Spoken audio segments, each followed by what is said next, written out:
Special meeting on January 22nd. Rise as you are able and join us in pledging allegiance to the flag. I pledge allegiance to the flag of the United States of America and to the republic for which it stands, one nation, indivisible, with liberty and justice for all.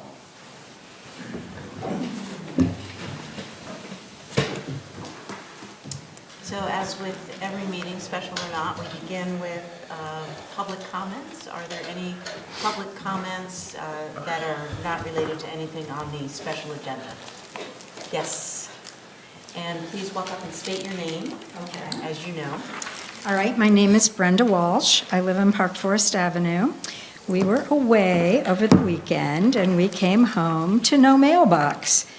And I called Patton Township yesterday, and Nicole told me that she would send somebody out in the morning. At 7:30, they arrived and put up a new mailbox, so bravo. So, Just a compliment for Patton Township. anybody who works for Patton Township, raise your hand. Thank you very much. Special delivery. I would like to take the liberty of saying that my mailbox was on the ground sometime over the weekend, and I propped it up, and the mailman said it was okay, and I woke up this morning, drove by, and somebody had fixed it, so. The mailbox very... Thank you for that. We do repair mailboxes.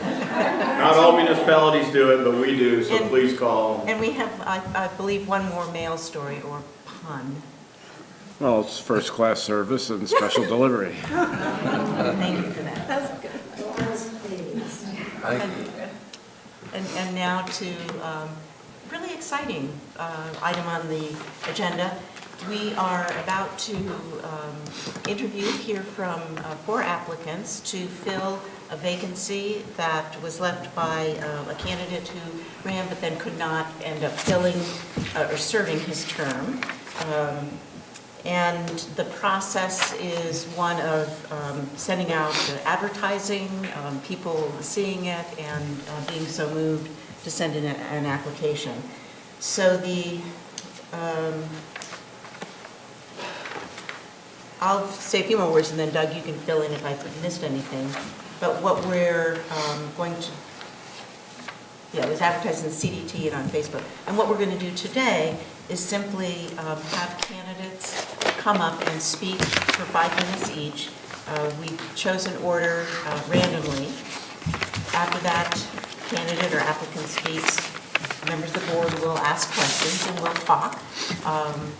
And then we'll proceed to the next candidate. The candidates in order are Sam Phillips, Pam Robb, William Burnett, and Anita Tees. And before we hear from any of them, I would like to say how proud I am to live in a township that where 4 people step up to fill, I wouldn't say big shoes, certainly they are, but time-consuming and very important shoes. So Doug, did you have anything else? No, I think you've covered it. I think just after the candidates have done their presentations, then the board will have an opportunity to deliberate. There was a sample, there was a resolution included with the agenda. One thing the board might want to think about is an effective date for the appointment. I offered somewhere between the 27th and February 5th. There's a couple of things that the appointee will need to do. They'll need to take the oath of office and complete a statement of financial interest before they can be officially on the board. So. And that's the easiest part. Yeah, they're not, neither one's very difficult, but they are required. So as I call you up, we'll have you speak for 5 minutes and stating essentially why you're, I'm sorry. You say that a little bit louder. No, the procedure is different than at many job interviews. They're not public and on TV. And I want to apologize for that in advance because I believe we did this once, maybe 20, 30 years ago, and we weren't happy afterwards that it happened. But that is the method that we're supposed to. The idea is that all our decisions are supposed to be out in the open, and everybody's supposed to know what they were. But still, it's not an easy process if you're an applicant, and it's not an easy process all around. Thank you for that. Well said. I am thinking the same thing. So the good thing is we have four, it's an embarrassment of riches. We have four excellent candidates, in my opinion. So each candidate will say briefly why he or she is running, and then what qualities he or she brings to the board. So Mr. Sam Phillips, please. Thank you. If I hope to be brief, if I'm running long, just cut me off. Well, we got a brand new clock to help us out. Okay, good. My name is Sam Phillips. I'm a Patton Township resident for 27 years, and great township. I love it. I'd like to help out if I could. I'm sure you've seen my resume. I'm very involved. I think I'm highly qualified in that I've done a lot of things, both with community activities, recreation, business, and political. Business-wise, I was the president of Gardner's Candies for 27 years, 120 employees, 12 stores, so I had a lot on my plate. Was able to run things, deal with store managers, and was keenly tuned into the business community. I was president of the Chamber of Commerce in Tyrone, member of the Blair County Chamber of Commerce, president of Tyrone Chamber for 2 terms, 2 separate terms.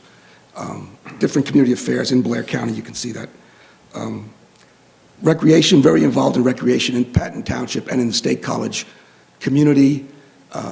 President of Little League for 15 years.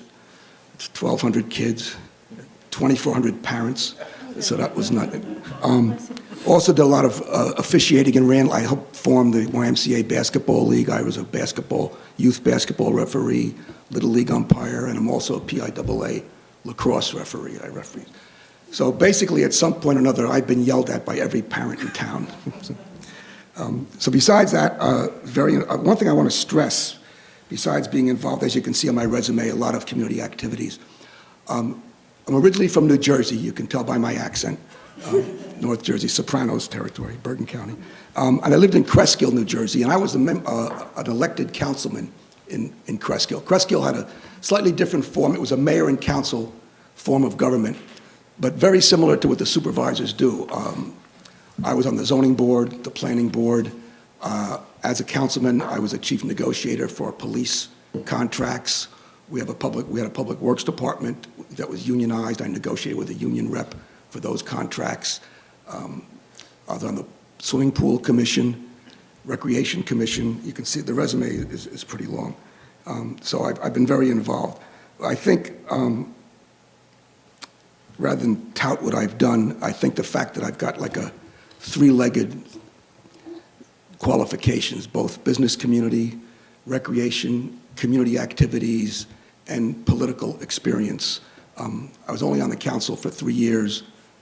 My children were young, and it kind of got us stressed, so I stayed with other things, but came back to it. Now I'm retired. I just retired recently, so now I've got the time and hopefully can take my turn to contribute to help out this township.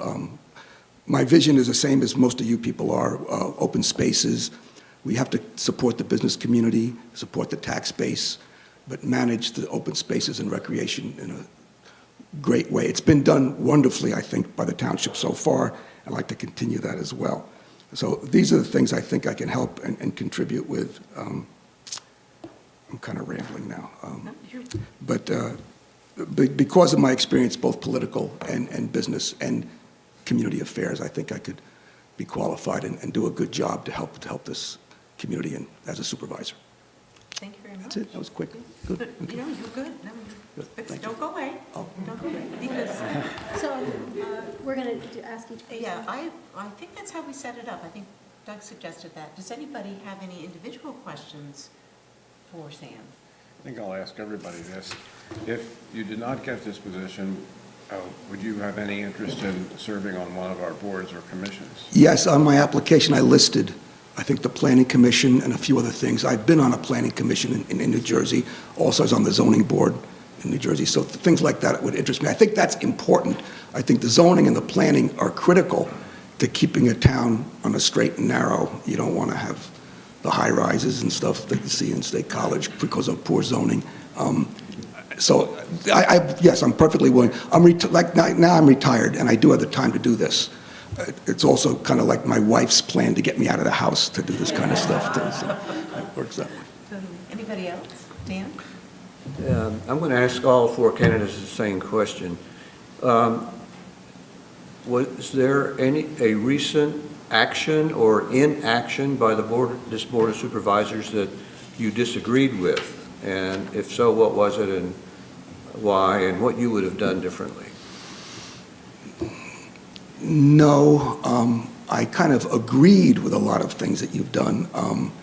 The open spaces and planning, and that in 2003 you passed the money, the $2 million for the open spaces. Things like, I've always liked what the supervisors have done. Again, I just didn't have the time to get involved. Nothing specific that I can think of. Always questioning when you're driving down Atherton Street, a new building popping up here, a new one popping up there. And I'm saying, oh, what is another bank coming in, and what's going on in town? But you have to support the business communities. You have to have a tax base. And I had a concern with the trailer park that was being raised and what was going in there. And it seemed, just from the newspapers, that it was kind of overkill what was going in there. I didn't follow it as close as I should have, but I think it'll be all right. You've got to have the growth. I mean, when I moved here, just like everyone else, there was a horse farm behind where the Walmart is, and everything's changed tremendously. But that's growth, and that's what happens. As long as it's managed well, and that's what I hope to contribute. I have a question, and I'm going to ask everybody this. You know, looking over these resumes, I was sort of like, everyone is so qualified. This is not going to be a who's not qualified weeding out. And so as I think about it, I have to really think about what unique qualities someone's going to bring to our board that's going to differentiate and really enrich it. And I'm wondering what that is for you.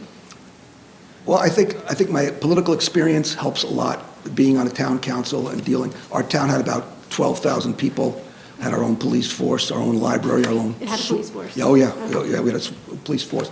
Even though it sounds like a small town, it was in Bergen County, and that county's got 1 million people. We had our own high school. I was on the Board of Ed Advisory Committee for the high school. Every town in Bergen County is a small town, but they're all individually unique. They've got their own school, their own library, we have our own swimming pool. So I've done a lot in regard to that, to the town as a councilman. And I think that's a little unique in addition to my business experience and my community affairs. Let me zero in a little more, too, on that question. Sure. So what about that, how will that experience inform your decision-making then in a unique way? It's not going to inform what decisions I make. It will help me, helps me listen, helps me understand. Everybody that comes with a complaint or anything that happens, they've all got legitimate complaints. They live in this town. And I think one thing that my experience, I learned to listen. And I learned, and even though someone was maybe, in my opinion, totally off the wall with what they said or complained about, they had a reason, and I wanted to listen to the reason. And sometimes I learned some things that I didn't want to learn, was unwilling to learn. But I think that's what helped me a lot, and it also helped me with a better overall view of the town council, or the supervisors now, not town council. We had to make decisions that affected things immediately, but I always felt that the most important decisions we made were decisions that would affect the future, whether it was a zoning change or a construction of this or that or a park. Those, I thought, were the harder decisions. The immediate decisions, you had the information in front of you and you had to decide. But the long-term decisions really took thought, and so we had a planning commission, we had a zoning board, and we had to take that into account. But I thought that's what helped me a lot, and I learned a lot from that experience. Thank you, that was very helpful. I appreciate that. Great. And last but not least, so I have a two-part question. The first part is fairly objective, and the second part is open-ended, but they're related. And I'll ask the same question to everybody. So you have the distinct disadvantage or opportunity being the first answer of all these. So mine has to do with our climate. Do you accept the strong consensus in the scientific literature that the Earth is warming, that this warming is caused by human activity, mainly through increase of emissions of greenhouse gas, that the consequences of not reducing greenhouse gas emissions are dire, and that it is important to take action at the municipal and regional level. So that's part one. Yes. Thank you. That was- You passed. Yes. And part two is, do you have any ideas on specific steps that we could take here in Patton Township? And as you know, will be then also part of the Council of Government, which is 6 municipalities. So within this municipality, as well as within our Council of Government. Yeah, that's a unique thing to me, because when I was a councilman, it was our town, that was it. The Council of Governments is something I'm not used to working with, but easy. Well, I'm very environmentally aware and concerned, so what we do with recycling and things like that is an easy call. As far as climate change, yes, it's a critical thing. Yes, you want to do something. What we could do, I truthfully have not put any thought into it locally, but the environment is critical, and the stewardship of the environment is critical, and every small town can do its share. I worked in Tyrone, which did a terrible job of environmental controls, and that was always a big complaint of mine as a businessman in town. So I've seen the good and the bad on that end. Excellent. Thank you so much. Any additional questions? Thank Can you. I ask one more? Absolutely. Is that okay? About which topics, so thinking in terms of who you are and biases or challenges or whatever you bring with you, about which potential topics or issues do you think you will need to be especially aware of those potential prejudices, background, values of yours that could be challenged in this job? Challenges face me in this job. Things about yourself, your history, value, anything like that you think, what do you think could be challenging for you? I'm not sure I understand. When you say challenge, you mean from a decision-making viewpoint? Yeah. I think managing the growth Okay. of Patton Township is number one. I mean, it's obviously growing tremendously, and I think that is the number one challenge, and to create the proper balance between growth, tax base, and open spaces and stewardship of the open area. That's not an easy decision, but it's something that I welcome the challenge. Okay. And this wasn't a very good answer. So. No, I didn't ask it very well. Brilliant, yeah. But thank you, that is helpful. Okay, Great. Thank you. thank you. Thank you very much. Thank you, Mr. Sam Phillips. And next on our list of esteemed candidates, as you all are, Pamela Robb. Good evening, Patton Township Board of Supervisors. I'm here, and first of all, I would like to take a moment and let you get to know a little bit about me. I spent 14 years on the Zoning Board of Adjustments, and it's something about New Jersey. My background is I was born in Brooklyn, New York, and raised in Camden, New Jersey. I was on the zoning board for 14 years, dealing with land use, variances, master plans that affected our community.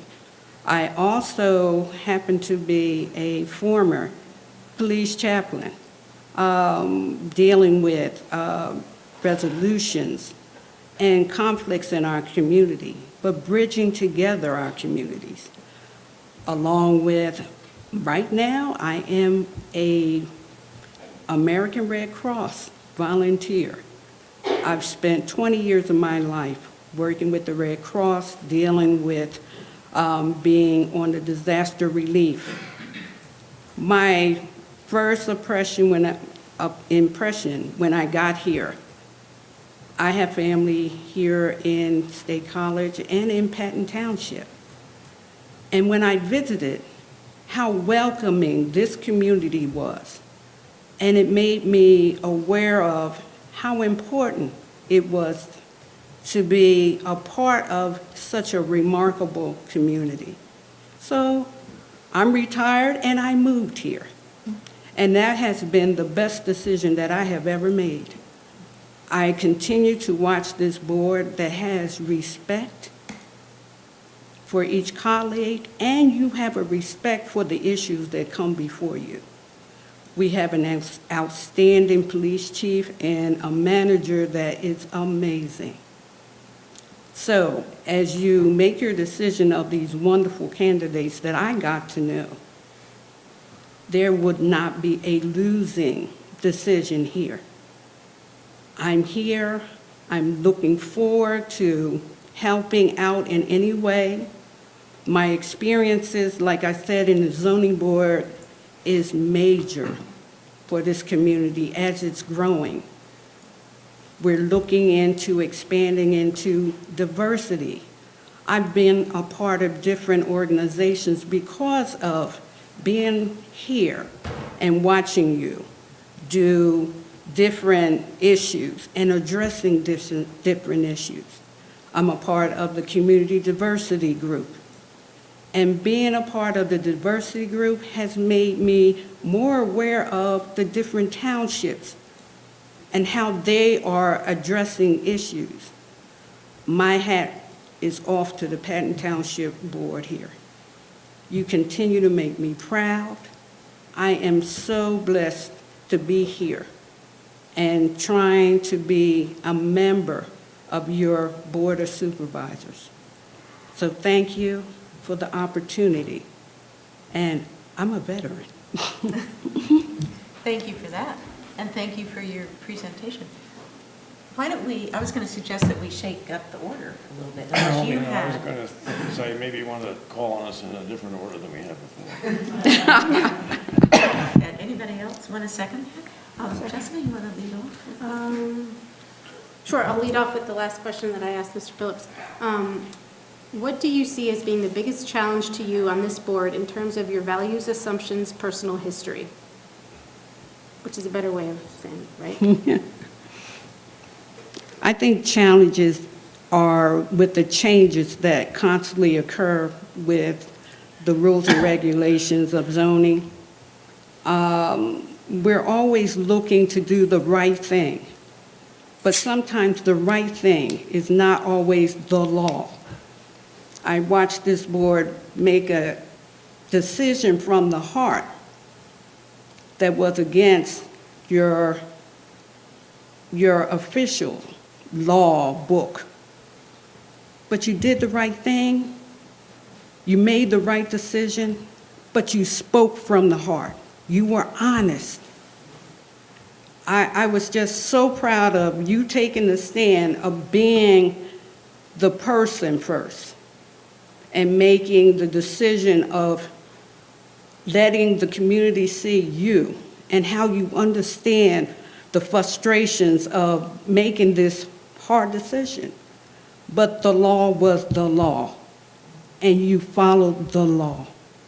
And coming up with different and challenging decisions on this board will always be first and foremost hard, but the right thing to do.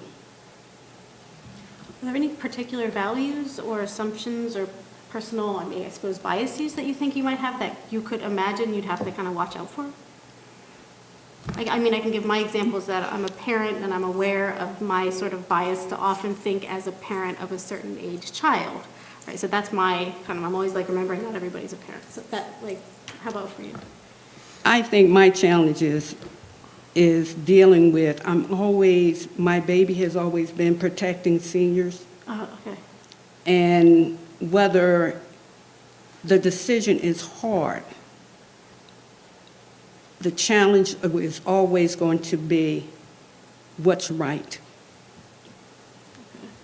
not what you're going for your heart. We live by the law, and sometimes we need to change the law. And it takes time to do that, but this board follows the law, and I have to respect that. Thank you. Thank you. I think we'll just go down the road this time. So in regards to climate change, and I'm not going to read the whole thing because you heard it, but it's basically accepting the strong consensus in the scientific community that climate change is happening, the earth is warming, there are dire consequences, and there are things that can be done. So how do you feel about Well, climate situation? it's happening. I work for the American Red Cross, and we are constantly deploying our members to go out for the flooding and the fires. It's here, and whether people accept it, climate change is here, and it's affecting each and every one of us. And the second part of that, do you have any ideas on steps that we can take very locally in this township or this COG community? I think we're open. We're open to suggestions. And through suggestions come solutions. And one step at a time. It's not going to happen overnight. And until we realize working together is going to make a difference in each community, we will still be at a standstill. Thank you. Mr. Elliott? as Well, I think you someone- answered my question at the beginning when you said you were interested in serving in any capacity. So if you were not appointed to this, you would still be open to be on one of the Of boards? course. Okay. And it's interesting what a small world this can be, because my grandparents lived in South Philadelphia at 9th and Wolf Street. And so it's just a mile across to I know. to Camden. I was familiar with that area, and a lot of different issues come up in a big crowded city than in a rural area, but I think you're aware of all those differences. Yes, very much so. And with Red Cross, it's interesting that the Red Cross got one of its biggest starts with after the flood in Johnstown in 1889. Yes. Clara Barton, their relief efforts got national attention, and it was a much bigger agency after that. Thank you. And Dan? Same question I asked Mr. Phillips. What action or inaction by this Board of Supervisors did you disagree with? Why, and what would you have done differently? I don't think I would have disagreed. I think, like I said, the decision that you and Dr. Buckman made, you spoke from the heart. When the group wanted you not to do the open space decision, you sat down with your legal officials. They gave you what you needed to hear, and you were open about it. You told this community what they said, transparency. But you both spoke from the heart, that decision was not one that you would have regularly made, but had to, because it was the law. And I thank you for that. That honest piece is a respectful example for what this board is. And I continue to be proud of being a resident of Patton Township. Thank you. I have a question. It- So if you disagreed, how would you proceed? If you were on the board with us and you felt strongly that? I think I would have been honest like you were. and With us, I spoke- mean with other board members. The board members spoke from the heart. I think most of the time dealing on boards, they don't take the time to talk to each other before making a decision, and they don't take the time to respect the decisions of each board member. And I've noticed each of you, when there's a decision to be made, you're respectful. You listen to each of your colleagues, whether you agree or not, and then you make your decision. And it's honest. And the respectful piece you can't get from any other board.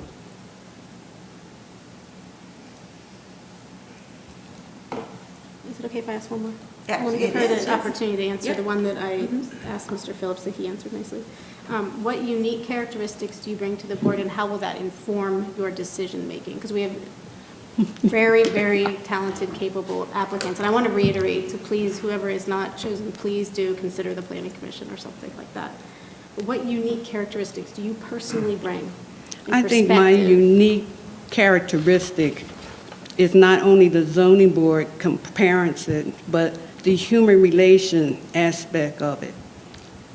The knowledge of wanting to learn more about what makes Patton Township unique. My personal expertise is like zoning, ordinances, interpretations, setbacks. You're getting ready to talk about the nifty sports, Valley Center, the setbacks. Why are you moving the parking lot, giving them more space? Have we done the traffic survey? How's it going to affect the neighborhood? There's a uniqueness in how I do things and what I want to learn from being here. It's about the expertise and it's about learning. And those two, you will never be able to put together as one. Working together is the key. I'm not standing here saying I know everything about zoning, because I don't. But I am willing, what I don't know, I will be researching. And I think after 14 years, I think I know a little bit. Thank you. Thank you very much. Thank you. Thank you. Thank you, Pam, Rob. And next we will hear from, William Burnett. Come up, I guess. Thank you very much. Well, if you want to slide me to the end, I would have no problem with that, but I turned 40 on Saturday, so.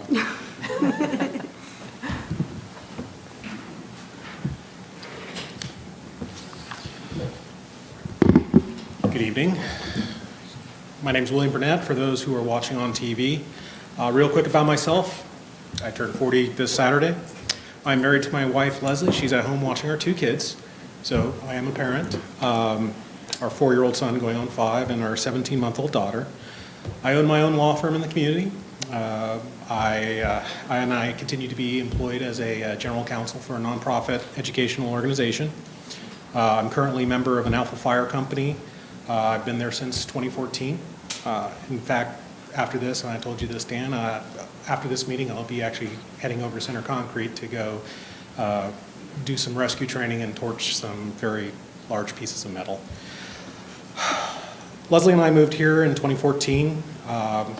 She joined one of the local physician groups, and we had a conversation of why that has changed. I was already trained as a firefighter with Campbelltown outside of Hershey. I came up and joined the Alphas with her.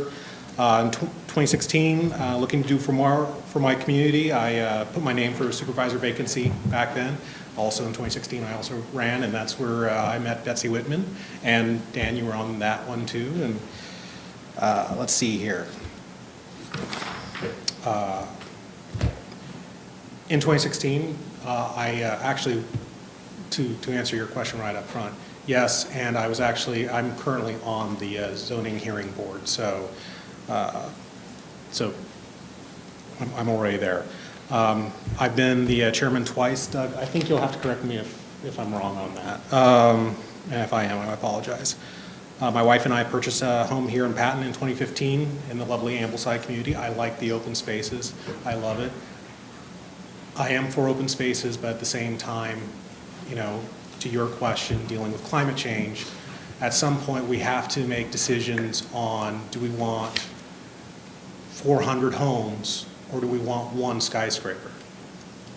You know, because my firm does landlord-tenant law, and one of the issues that I see in this community especially is the outrageous cost of housing. Now, we do have a university that also kind of drives up the cost and things like that.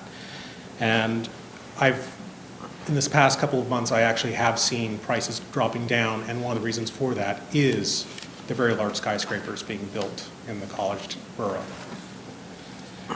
And I know that people don't want to hear that we have to build taller to keep green spaces open to deal with climate change, but that's one of my feelings on that. Education, I hold a double bachelor's in political science and theater. I have a master's of science in taxation, so my firm also does tax law as well. So I'm very used to tax appeals and tax bases, and I can really get into what happens when you're dealing with various changes of your tax code and your tax rules and your tax laws. My firm also handles estate planning. We've been doing it for the police officers of Penn State for free. We do it for all of the firefighters for the Alpha Fire Company and the surrounding areas as well. My political philosophy in 2016 was keep it simple. Unfortunately, it seems that none of the problems that we face today are simple. Yet, complex problems still have a simple question that needs to be asked. Are we willing to make a change? Lawyers love complexity. So I know, trust me, I read their briefs. But usually it's reams and reams and reams on why their client can't make a change, or why their client can't do something, or why that you need to do something. Back in 2016, I said, the government is here not to make a profit, and we're here to take care of the taxpayer dollars and not waste our taxpayers' funds, money, and time. And today, I still think that is true. I guess this is me at 40. Now, as a father of almost 5-year-old, 17-month-old, I look at my children growing up in the Patton Township area and continue to enjoy its parks, businesses, and yes, its fire department. But for my children, likewise, every township resident, I enjoy these benefits. In the future, careful stewardship of these resources has to occur today. However, careful stewardship of our resources is no longer enough. We must look at actions that can be taken today to improve sustainability of our communities and for our environment tomorrow. I'm not going to read the last paragraph of this, so if you guys have questions, because I'm getting a little choked up here. I didn't think I was going to get that passionate about something that I took some time to come around to. Yep, fair enough. Yeah, so shall we start with you, Dan? Okay. That's fine. Same question asked the others. Any action or inaction by this Board of Supervisors you disagree with? Why, and what would you do differently? So, being a member of the fire company and being a member already of some of the boards, I've seen a couple of things pop up, some minor land use issues were, well, I was part of the board that disagreed and actually went ahead and gave the variance. On the question of what I liked, it's more of a COG answer. I was very appreciative that you understood how careful the fire department is a steward with their money, and was allowed to go purchase 2 new fire police vehicles. That saves my butt on the highway. That I'm very appreciative of that, and I cannot say that enough. To trust us to purchase things before the 2020 budget, thank you. So I do agree with that. I agree with many of the decisions that have been made, and I disagree with some that I don't feel articulate enough to currently stay. So if I had that in advance, I would have had a nice long paragraph answer, probably about 10, 15-page brief, and made it as complex as possible. I'm glad I didn't give you that question in advance. Mr. Abrams. We already answered the one question I was asking everyone. Mm-hmm. What's your opinion of how sustainable a volunteer fire company is going to be? I keep hearing that we're going to eventually go to more of a paid thing, and it's a vital service, and I've always enjoyed the fact that the Alphas were here, and when I think of the number of calls that are done and the dangers that can be faced at a moment's notice is quite impressive. And, so what's your opinion on that? Thank you for putting me on the spot. My opinion is, as long as I am here, I'm going to fight for keeping a volunteer fire department. I know exactly how much money that is saving this community and our taxpayers. I'd like to see Dan or Doug throw on the fire turnout gear and actually join us, but you'd have to shave the bottom of the goatee, Doug, if you want to come join. But, I mean, I'm good. Yeah, but the answer is, we have to actually work as a board to get interest in our young people, 18 and over, and everybody else that can, to be willing to step up and join the Alpha Fire Company. It is not an easy task to do. I mean, there is a lot of training to do. I think we have more training than our police officers do at some times, but I do appreciate, by the way, you guys, when you're out there keeping us safe as well. But the hours that it takes, it's a lot of hours. I do have some thoughts, I do have some opinions, but I will keep those quiet, and I will actually defer to Director Bear, since he is much more articulate on these matters of keeping a volunteer fire company and the quickest way to see a volunteer fire company fall apart. So he has the studies, he has the information on that much more than I do. My personal opinion is I am going to continue to fight to keep a volunteer fire company here, and if that time comes, that time comes. Steve Bear we're so fortunate to have. And one thing I used to think, and I haven't thought about much recently, but when we used to have the old fire whistle that would sound whenever there was a need for the people to come in, that really put the whole thing right in front of you, because everybody heard it at the same time and knew that it meant that some people were taking some action. And today, with electronics and everything like that, that's not there. But does that actually make a difference? I don't know the answer to that, but just to contrast. It probably will make a difference when it goes off at 2 in the morning and wakes up the neighbors right next to it, and you'll have a stream of people here complaining that there's a fire whistle going off. Right. With babies. Thank you. So I believe I know the answer to the first part of my climate Absolutely not. action. Thank you. And the second one, open-ended, what ideas, if any, would you have on ways that the municipality could reduce greenhouse gas emissions? So there's a lot of small things that we can do, and there's a lot of big things that we can do. The big thing is, I'm going to have to disagree on not having skyscrapers, but I think 1 or 2 and then large green spaces, that cuts down on a lot of greenhouse gases right there. The use of electric vehicles where possible. Teslas are now getting 380 miles per charge. So that, in this township, that's enough to drive around.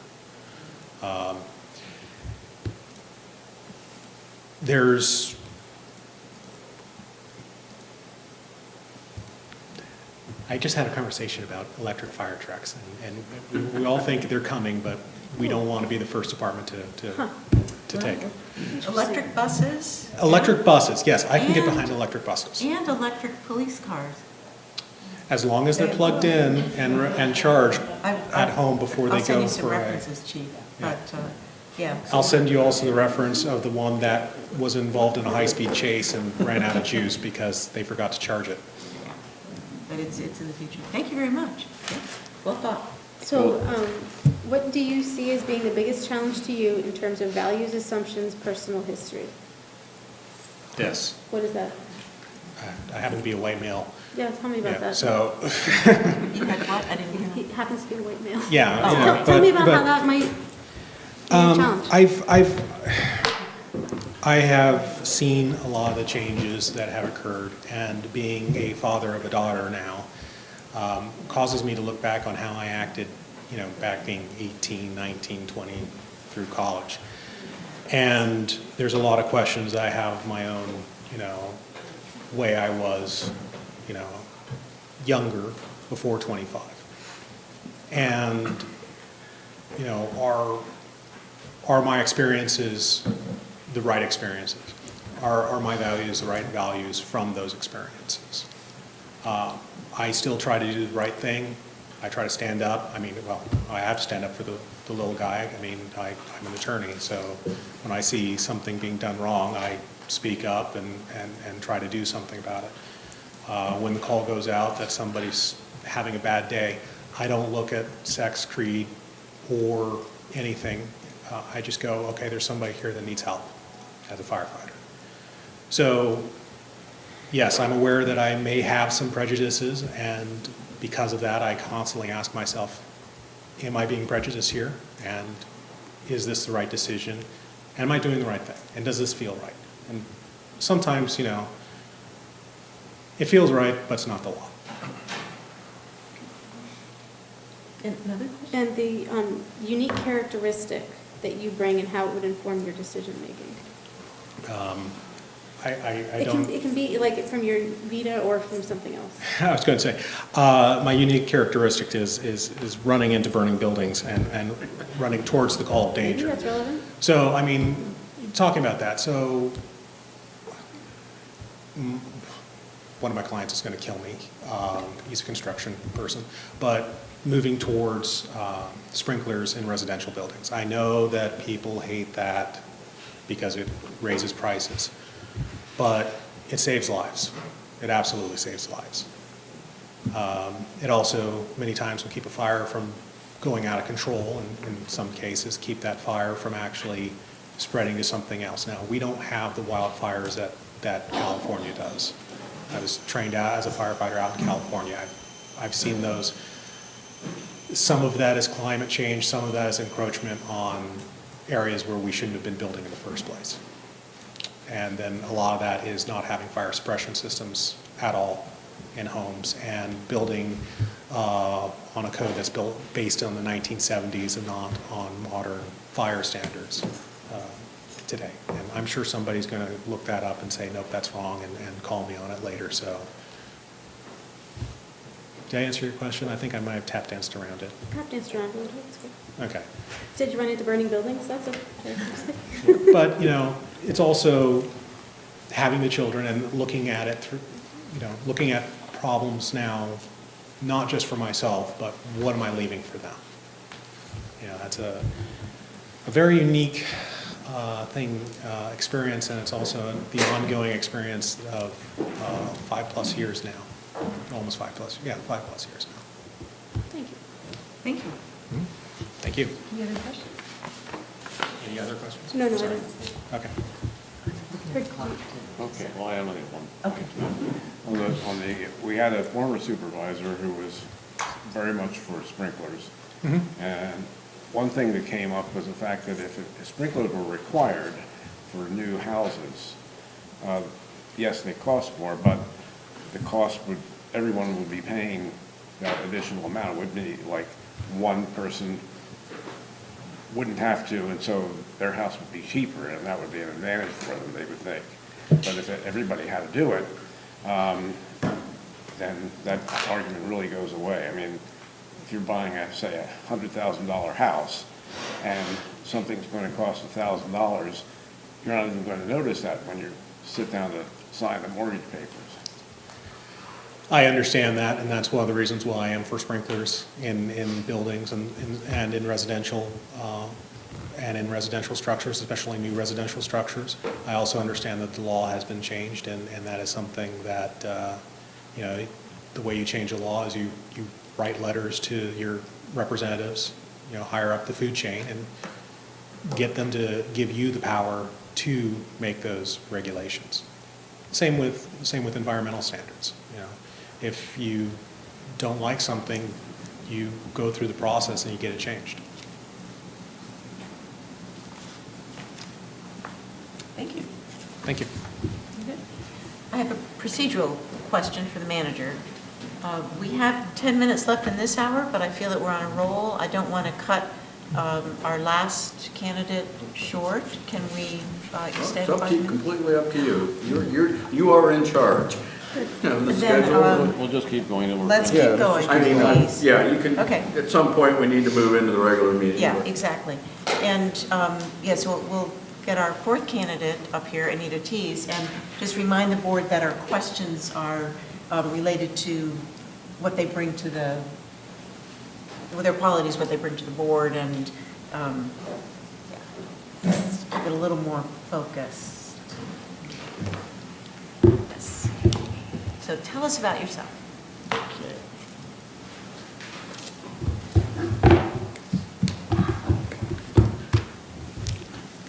Anita Tees, 761 Cornwall Road, Park Forest Village, a 43-year resident of Patton Township. I've stood before you many times in the last 2 years, but tonight I'd like to reintroduce myself to you because I think my professional and life experiences have given me some skills and discernment that would be of benefit to the township now. I grew up in 2 cities of more than 500,000 people, Indianapolis and Seattle. For 12 years, I lived in our country's 3rd largest metropolitan area, Chicago. I went to college at Northwestern University's Medill School of Journalism and majored in journalism. And after an internship at the Cincinnati Enquirer, I started my career as a reporter and then an editor of Chicago's suburban newspapers, from Evanston up the North Shore to Highland Park. As part of that, I dealt with all the civic issues you could imagine in the expanding Chicago suburbs: traffic, water, sewer, business, all of them, and became very appreciative of the complexity of how they all interrelated. I have been very interested in business. My father-in-law, we often talked at the dinner table. He owned his own car dealership in Minnesota. And my husband has a PhD in accounting and has served on the business faculties of Northwestern and then Penn State. And romantic that he is, he once wrapped a special gift in ledger paper for me. And we named one of our dogs Debit, which, true to his name, was both an expense and, what's the word? Asset. An asset, yes. Asset and expense. So I decided to take my communication skills to a national development company, Homart Development Company, which was centered at that time out of what was then called Sears Tower in Chicago. And I traveled around the country for them, doing public relations for what was then in style shopping centers. And in conjunction with the real estate specialist in Homart, I would meet the public and I would do press relations for the new centers, which I think are still struggling along in St. Paul, Minnesota, Brea, California, and Kansas City. And then after that, I went back to Northwestern. I worked in their press relations office. And because we lived near Northwestern, I could walk to work. And being able to save 2 hours round trip commuting a day to Chicago really improved my quality of life. And that's one of the reasons I feel so strongly about the township's effort to help the workforce population find housing within their means closer to their employment in the township. I think it's not only good for them, but I think it's a basis for a strong business development. When we were getting ready to move from Evanston to State College, I was recruited as the first manager of special projects for the Department of Public Information in Old Main at Penn State. And that job entailed working with very diverse publics across the university to develop communication strategies to support some of the university's priorities. After that, I also worked for the College of Education and the Artist Series. After our son was born, I had the privilege of being able to only work part-time professionally and to pursue a number of volunteer endeavors. I also, at one point, started my own little small business. I founded a publication company called Lighthearted Press, which produced and marketed books to a very specialized audience on hospital clowning and nursing home clowning in the United States and Canada, with a Spanish edition for Mexico. And so I come to you today, if selected as supervisor, and we'll talk more to answer all of your questions, but if selected as supervisor, I would bring a journalist's training to the position. In listening to the public, I was often taught that meaning is in people, not in words, which means you can say the same words and they'll be received very differently by the people who hear them. So that part of communication is really understanding the audience to which your communications are targeted. And what is their experience? What are they hearing? What are they wanting? So I would bring the journalist training to this position, to ask questions, to clarify the issues, to communicate as best I could in clear terms, to discern what's most important for the whole community, business and residential. I would bring the immersion I've had in township issues for the last 2 years, which has given me knowledge of the challenges facing this township. And I would come also with the experience of having worked with and spoken for citizens who are concerned about the environment, traffic, housing, and business development. And I'd apply this knowledge rather immediately to what is really a very short 2-year term. And I would hope, no matter who you choose, that next year, when the election comes for the remaining 4 years of the term, that all of us here tonight, we're going to have a robust race which will benefit the township by engaging even more people in a public discussion of the issues facing them. So thank you for your consideration, and I'm open to your questions.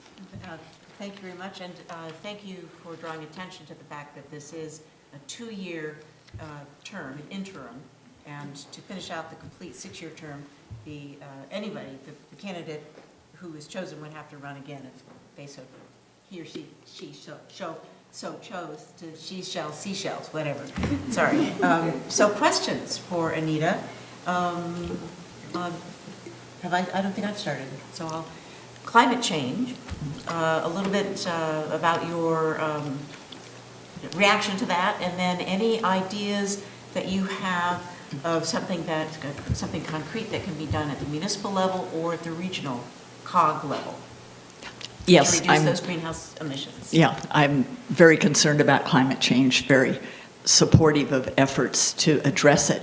I've seen the impact of runaway traffic in terms of pollution during some trips to Thailand and India. Our son worked in India for 10 years and is probably returning there again. He's there now.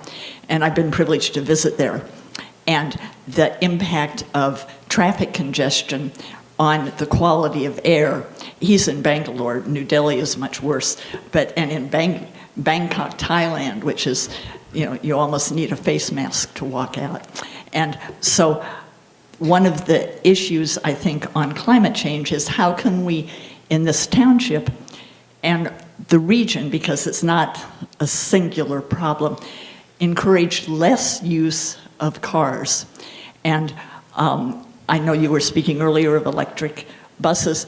My hometown of Indianapolis, Indiana, has instituted what is being looked at as a national model of completely redoing their bus system that is improving business, improving access, how to think regionally of how do we use less cars, and what will that take if both in terms of the current roads, I think there's a lot, and this is long-term stuff, and I recognize the legal constraints that happen. But for instance, the state manages Fox Hill Road, And if the new planned airport district sees new residential development out there, that road will be a nightmare. I've been here long enough that I remember the horrible accident that happened years ago where Fox Hill turns and becomes Fox Hollow, and the 4 teenagers missed the curve, and 3 of them died. One was a doctor's son, and it got a lot of media at the time, but that's going to get worse. And the traffic congestion issue, which I think also feeds into business growth, but how can we encourage less use of the automobile? And what strategies, legal and with legislature and with development, can we look in? It's long-term stuff. No one is saying it'll happen tomorrow, but I think that's one thing to do. And building trends. I know the video that was circulated about the lecture on kind of modern trends in how you build buildings to be more environmentally sensitive. I'm part of the e-group for the bird watchers in town, although my knowledge is it a brown bird or a white bird? I'm not real knowledgeable there, but they've had a discussion for the new Museum of Art that'll be at the Arboretum in terms of that building being bird friendly so that you don't get bird impacts. And how do you view design and architecture in a way that improves the environment in multiple ways? Those would be 2 ideas. Excellent, I'll take them. So go to Jessica? Yes. So what do you see as the biggest challenge to you on this board in terms of your values, assumptions, personal history, biases? Yeah, biggest challenge. We raised our son here, and he's gone off. He's been equipped by the school district and by living here to literally go off into the world. So I'm a mother, I'm a grandmother, I have a 4.5-year-old. I'm aware that younger people by which is a lot of people who's 1 year younger than I am, are more into what I would call social media communications. I'm not on Twitter. I use Facebook mostly to post adorable pictures of the granddaughter, but I'm aware of communication trends that seem to be popular among a major section of the population that I particularly don't use. I still send out a printed Christmas card. And so I would want to be aware of my own my generational and social limitations in terms of how I view the world, knowing that a lot of the other parts of the world are experiencing things quite differently. So, and that would require my intentionally going out to ask questions, meet people, be more sensitive to how they are perceiving the world, recognizing that it's quite different than I might be perceiving it. I've experienced some of that too. The trips to Thailand were mission trips, and there again, to see that one's perspective as an American has with it certain limitations, and knowing that not everyone sees the world in the same way. But I think that's true wherever you live, whatever your market is. But I'm very aware of my generation and my presumptions, and that would be something that I would want to expand and work on. Thank you. Thank you. For people who have just arrived, I want to explain that we are finishing out a meeting that started at 6. We're interviewing 4 candidates interested in an appointment as the 5th supervisor in our Board of Supervisors. So we'll probably go another 5 minutes, and then we'll start our 7 p.m. meeting 10 minutes late. Thank you. So you're going to go into the next question. Go ahead, yeah. Okay. Want to go to Elliot, and then we'll finish up with Dan. I think you've already answered my question that I have about being interested in other boards or commissions if you... Yes, I'd be interested in the Planning Commission, the Open Space Commission, but also I think there's a role serving without being on commissions, just to be a citizen activist. And this township is so responsive to citizen input. A while back when I approached the Planning Commission about could they put signs up on property that was about to be developed, and they were very receptive. They brought it to the supervisors who made it an even better sign policy. Or just recently, because I walk our dog in Circleville Park, I wrote the Planning Commission saying, could you more publicize the cutting down of the red pine trees? And even before the Planning Commission met, the township manager put this excellent explanation on the website. So I would be interested just even being an active citizen. I know that there are many people who have applied to the Planning Commission, and can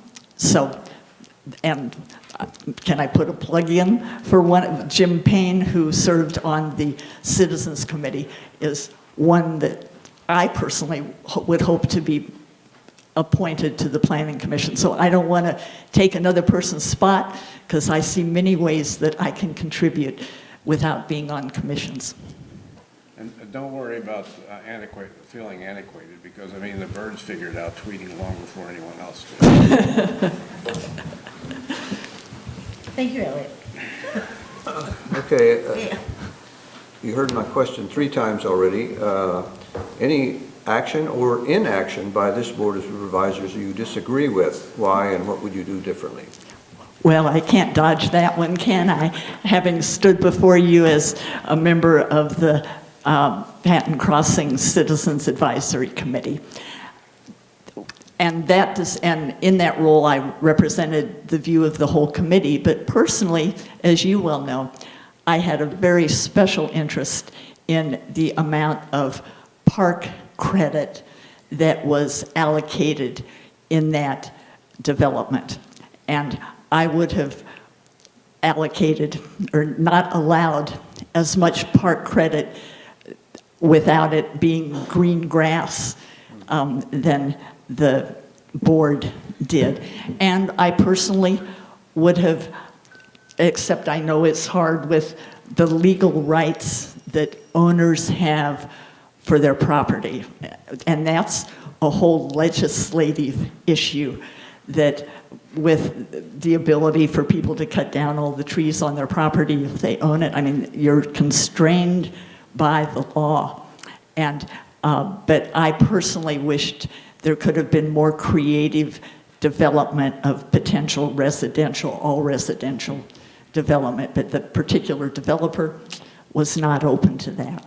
And I don't think the board had any authority to do there, but I was disappointed we couldn't see a more creative, all residential response, especially since affordable housing residents had been so displaced.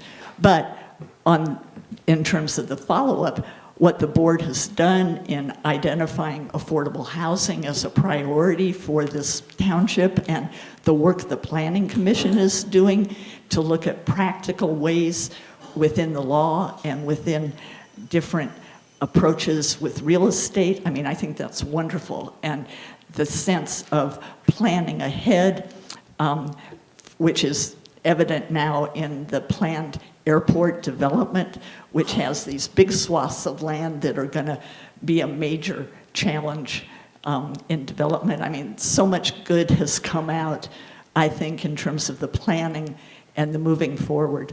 But I would have put the developer on, would have restricted more the developer's ability to just pay off the park part, and instead have it be green, have it be grass, or have it be more what I think of as park. Thank you. Thank you. And, any other?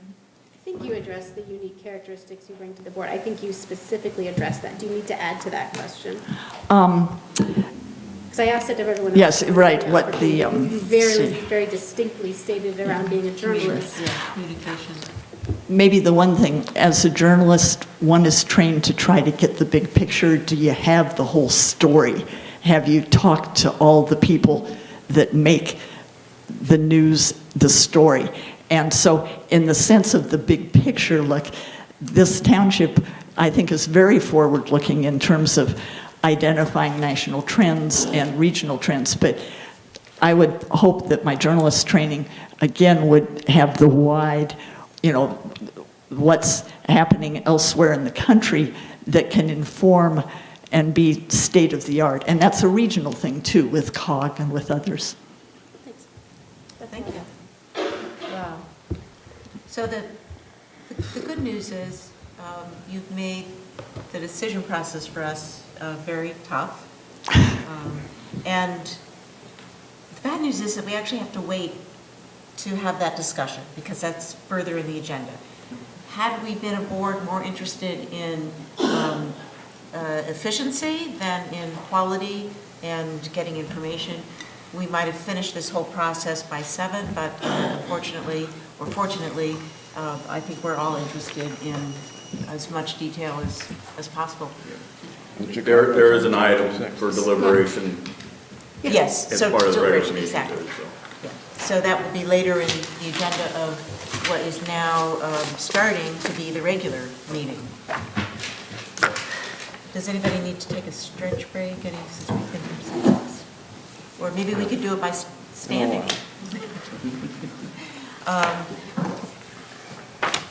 Thank you, William. Okay. I'm going to close the special meeting. Wait, And- what? Who's leaving? Yes, you can watch the Oh, okay. deliberations on our cable if you I want. was confused. The deliberations will take place later this evening. It'll be later tonight. Yeah, it's an item on the agenda. Okay, gotcha. Okay, so we closed the special meeting, and I'm now going to open the regular meeting and invite everyone to stand, as you may, as you will, as you can, and say the pledge with us. I pledge allegiance to the flag of the United States of America and to the republic which stands one nation, indivisible, with liberty and justice for all.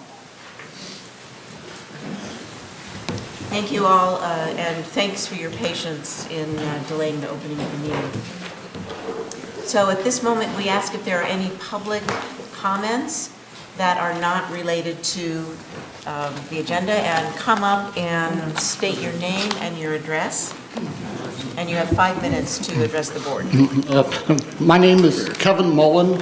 I live at 394 Oakwood Avenue. I've owned that house 20 years. And my concern is with the sewer utility, the UAJA. They've been overbilling me much more than everyone in this room, much more than thousands of their customers.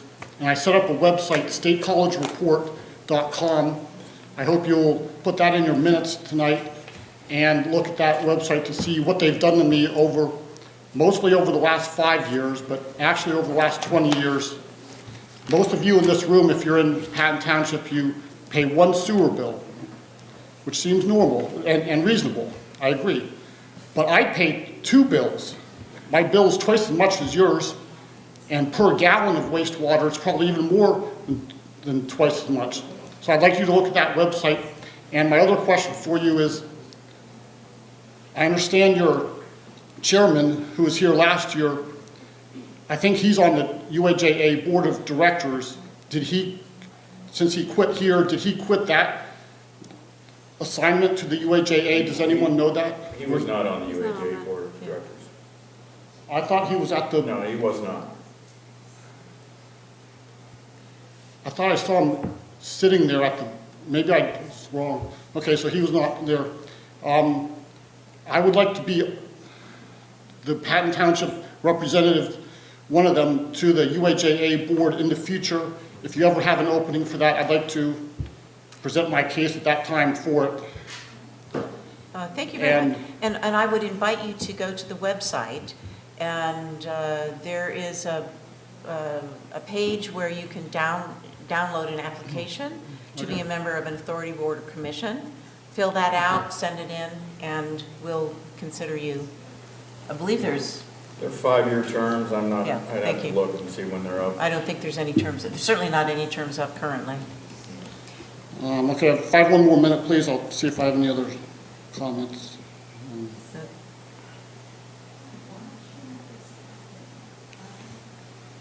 Yeah, I would, just in general, the UAJA billing issue, I pay a much higher wastewater rate per gallon than thousands of customers, and I wish you would tell UAJA, create a consensus between you, Ferguson Township, and all the surrounding townships to tell the UAJA to bill everyone the same price per gallon of wastewater. That's the only fair way, just like the water utility does. We all pay the same rate per gallon for water. That's how it should be for wastewater. But did you know that the UAJA charges borough customers completely different billing method than all of the surrounding townships? I think that's bizarre that any utility would charge different customers different rates, different methods of billing. And I would just, if anyone wants to contact me, you can contact me at the bottom of the website, statecollegereport.com. Thank you. Thank you so much.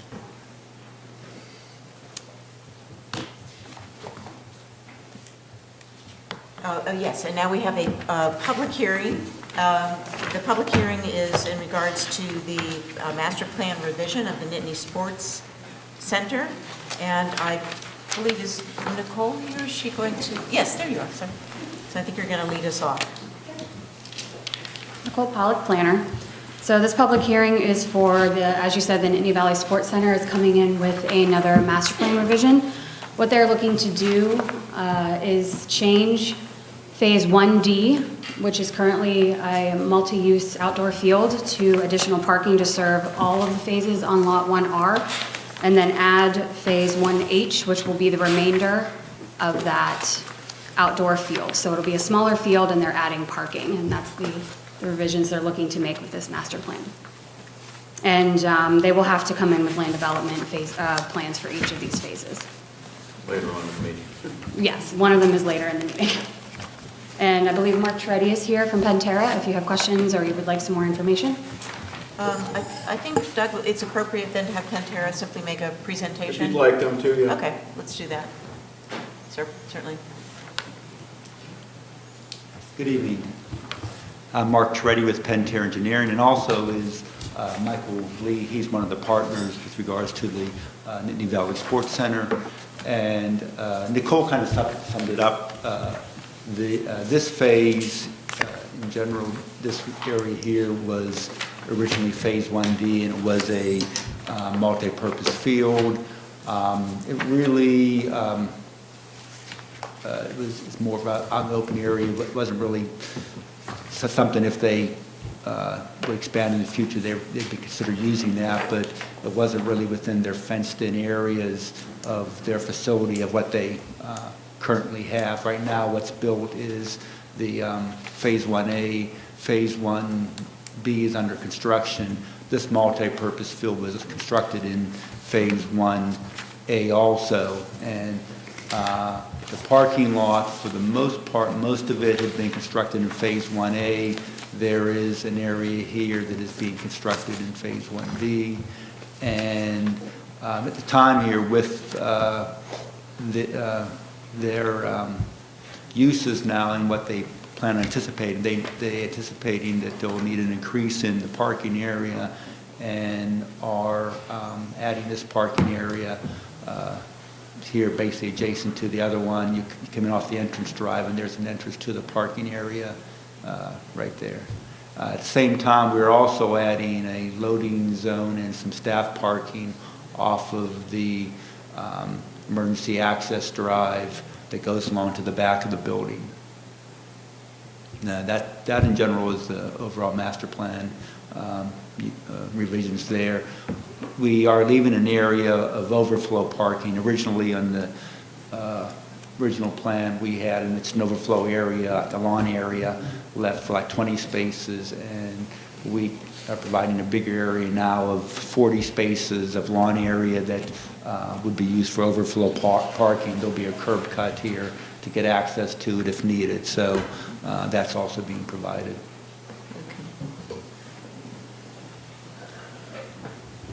Great. So I'm, sorry, this is my first time doing Okay. a public hearing. Yeah. And my understanding is we approve that, now members of the board responding to The that. public hearing for public comment, so you should open that. We open that, sure. And do we Yeah. need a motion for that? No, you can, just chair declare it open. I declare it open. So I guess that means that anybody, but now that it's open, sorry, you're very good. I'll see if I can make you come back again. Sorry. I think we'll start with board comments. This is for public comment? Oh, I'm sorry. Thank you. And then after that, then would be time for the board to deliberate. Any comments from the public on this? They're racing toward the mic. So now, Now, it would be proper to have a motion to close the to hearing. close it, thank So you. moved. Second. Thank you. So we have now closed the So we public. have to vote. I'm sorry, we have to vote, thank you. Those in favor? Aye. Aye. Those opposed? Getting that vote thing down. And so now I believe we can go to comments from the board. Yes, Thank you. you're on So any? Article Yes. 2, so yes, down to consideration. Mhm.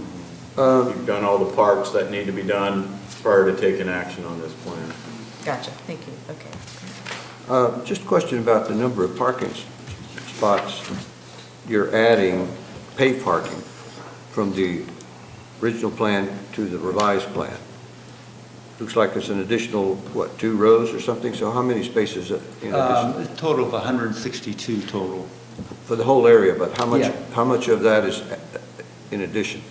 The new. This is what's in addition, is right here. This area right here. Okay, that wasn't Yeah. part of the original? Yes, correct. That Oh, was all right, I got it. So it's Yeah. 100 and, how many? 162. Just in that area Yeah. you're adding? There's that, and there's also a couple over here, and there's a couple from an earlier phase, we moved to this phase along here. So right here, these ones, and then these ones right here, yes. So I guess my next question is to staff. With the anticipation of increased automobile traffic, the reason why they're adding these spaces is they're anticipating increased automobile traffic to events there. Is it require a new traffic impact study, or is the old traffic impact study sufficient to cover Yeah. this? It's been covered for all the anticipated development for phases 1, 2, and 1B have been considered. That's essentially what really drove the improvements that are needed here at the intersection of Burnell and Fox Hill. That work's supposed to start this spring. Thank you. Yeah, so otherwise, no additional work was needed. I don't believe nothing additional was needed at Champion and Burnell. So I know we're talking about the land development plan later, right? Yeah. So I have comments here from the Regional Refuse Recycling Program. Does that apply here or the land development program?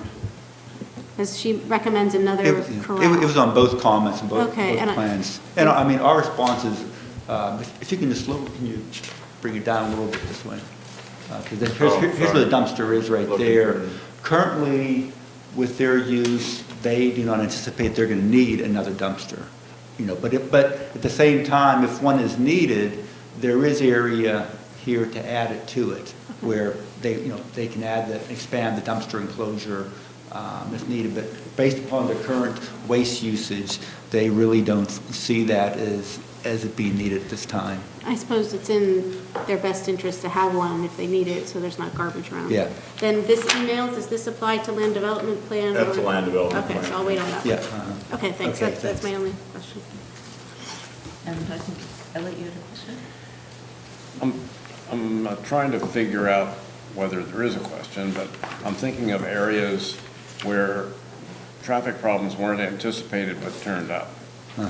Now, one isn't in our township. It's, for example, at Bachman Lane, if people try to turn left on the Valley Vista Drive at 5 o'clock in the evening, instead of going down the hill and turning, they can hold up a whole horde of traffic behind them. Yeah. That wasn't anticipated. We have a restaurant on Atherton Street that regularly cars back up onto the street. That wasn't anticipated. Yeah. And at the, between the Sheets and the restaurant and farther on the other side from Outback, and it was, it's hard to get out Yeah. there, and we didn't Yeah. require a traffic light. So my question is there any way that we can guess that there is going to be the need for some type of traffic control here that we aren't seeing, either from an engineering standpoint or anyone else is thinking At about this this? time, no, because I mean, we were actually, the traffic consultant for the overall master plan developers basically just did an updated study for the traffic, you know, trying to plan out for these uses and look at, and also taking what the data we have from here and have updated a traffic study that is, I think it's been reviewed as being close to getting approved, that, you know, and nothing really showed up here at Champions Drive.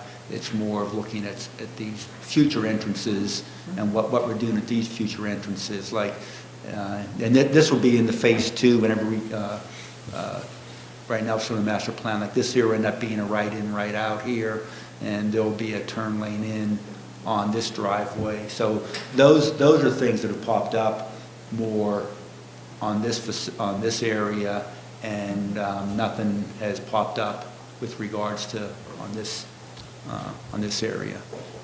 Okay, I mean, I don't know, Yeah. I don't see anything there that's obvious to me. Yeah, but, no. Like, I'm also thinking like of Hess Field when all those games let out, they've had traffic problems there, but I guess we'll just have to Yeah, I think, you know. follow our regulations and wait and see. The most, whenever, probably, when they are having tournaments and that, most of those are usually held on the weekends, which are, I think with regards to more of the traffic going on here is more during the business week along Burnell Road. So I think that's probably the one plus on that side of it.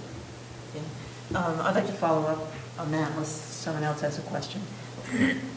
So it seems like that major events, a tournament of sorts, would drive a surge of traffic.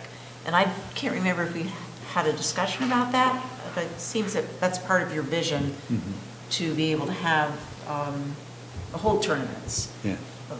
of some sort. Yeah. Is that correct, or am I? Yeah, I mean, that's part of, I think part of that, it's Michael Lee. And then, of course, that if, and looking at the parking, that might be a challenge for, if you are suddenly successful beyond your wildest dreams. I mean, I guess you would certainly cut off contestants because you have a limited space for Yeah, I mean, performance to occur. Yeah, I mean, the space, so you're right that the vision for phase 2 is a more event-driven Right. business than phase 1, which is has a higher turnover on regular games and more on 45-minute and 1 hour sort of turnover. A local audience. Exactly, a Okay. local audience. And the second phase is a little bit more driven by the idea of tournaments and bringing people to the area. But in terms of the traffic or the parking and the traffic, based on the studies we did way back at the beginning of phase 1, back in, and I don't know how many of you guys even heard all about that stuff, but similar facilities, the amount of parking and the access to that parking is consistent with those types of facilities elsewhere. So I'm not sure if that's really addressing what you're asking. I'm not sure. It is, and I was just trying to refresh my memory. And is that something that is looked at in a traffic impact study? Yeah, we look at what would be, I mean, we look at the peak hour for a weekday and a peak hour Saturday. So based on the use of the building, they go back to look at other buildings like this.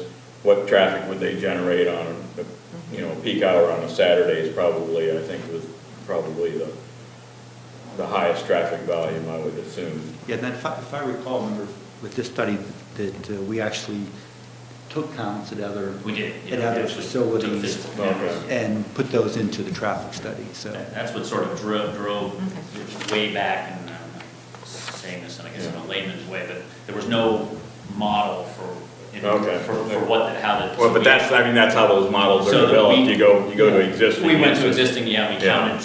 counted cars basically, and counted So- times, and then presented that to the township many years ago to kind of start to build that model. To the best of your ability, yeah.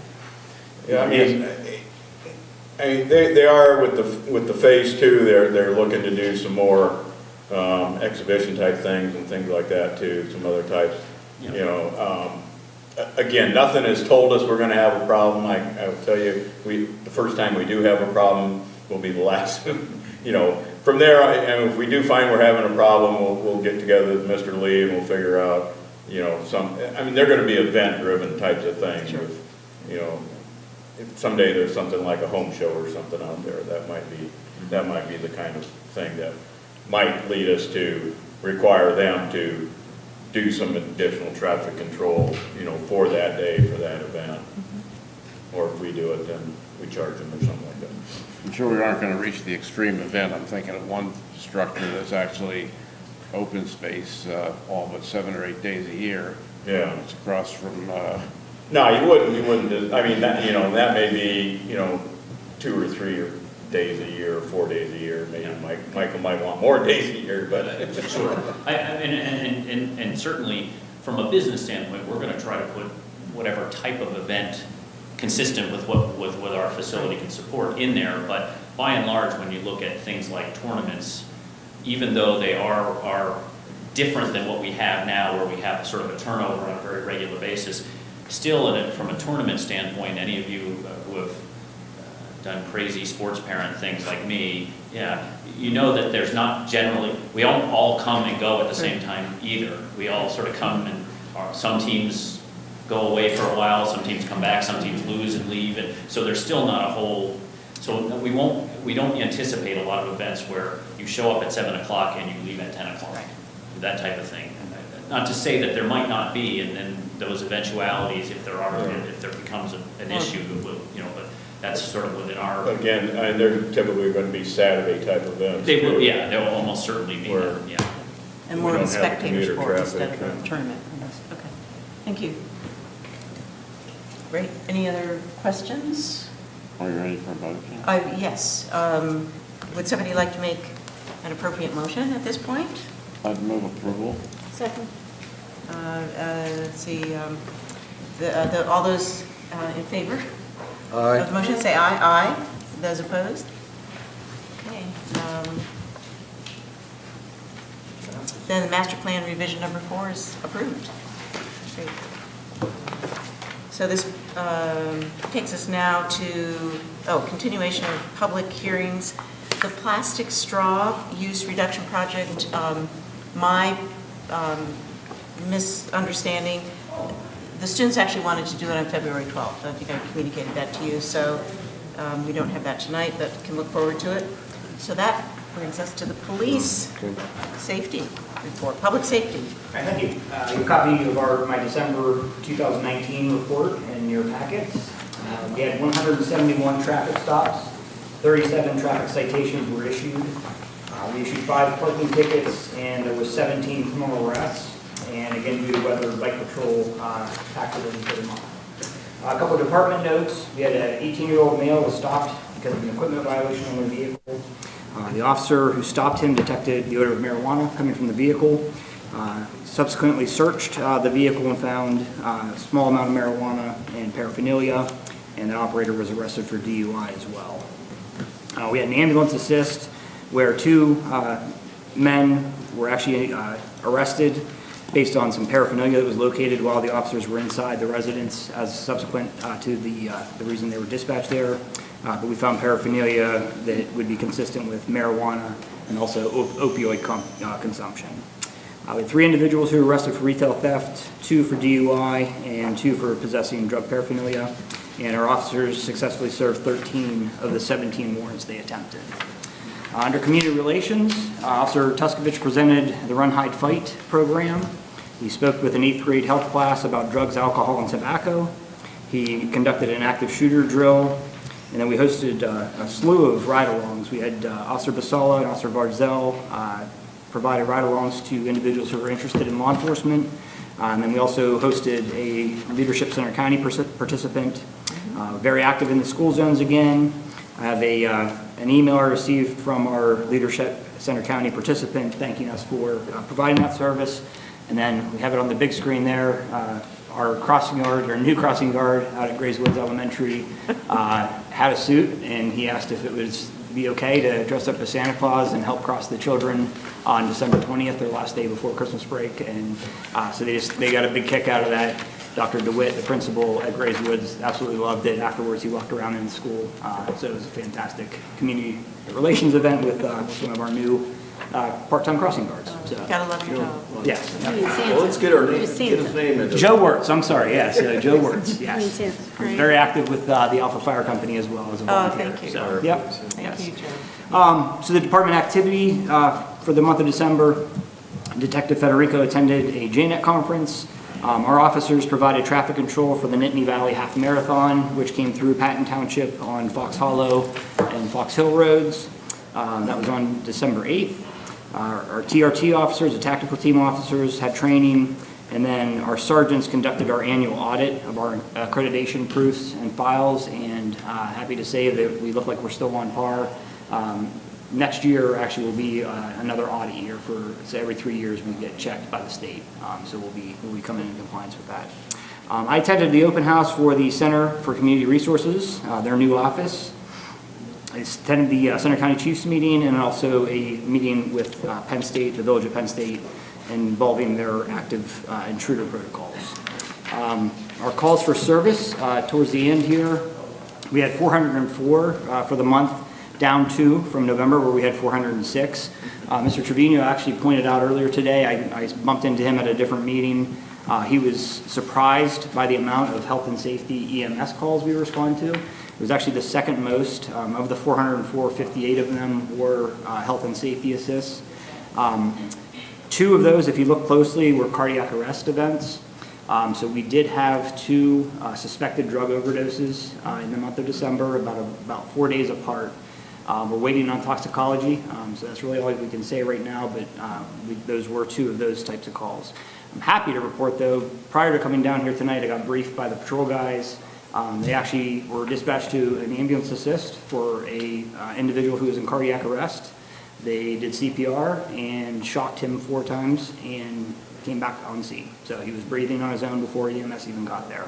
So it's why it's vital for us to carry the equipment we carry and for our officers to be trained. A lot of times we get there a little bit before the ambulance, and tonight was a good example as to why we have that equipment. So that is all I have as far as my report for public safety for December.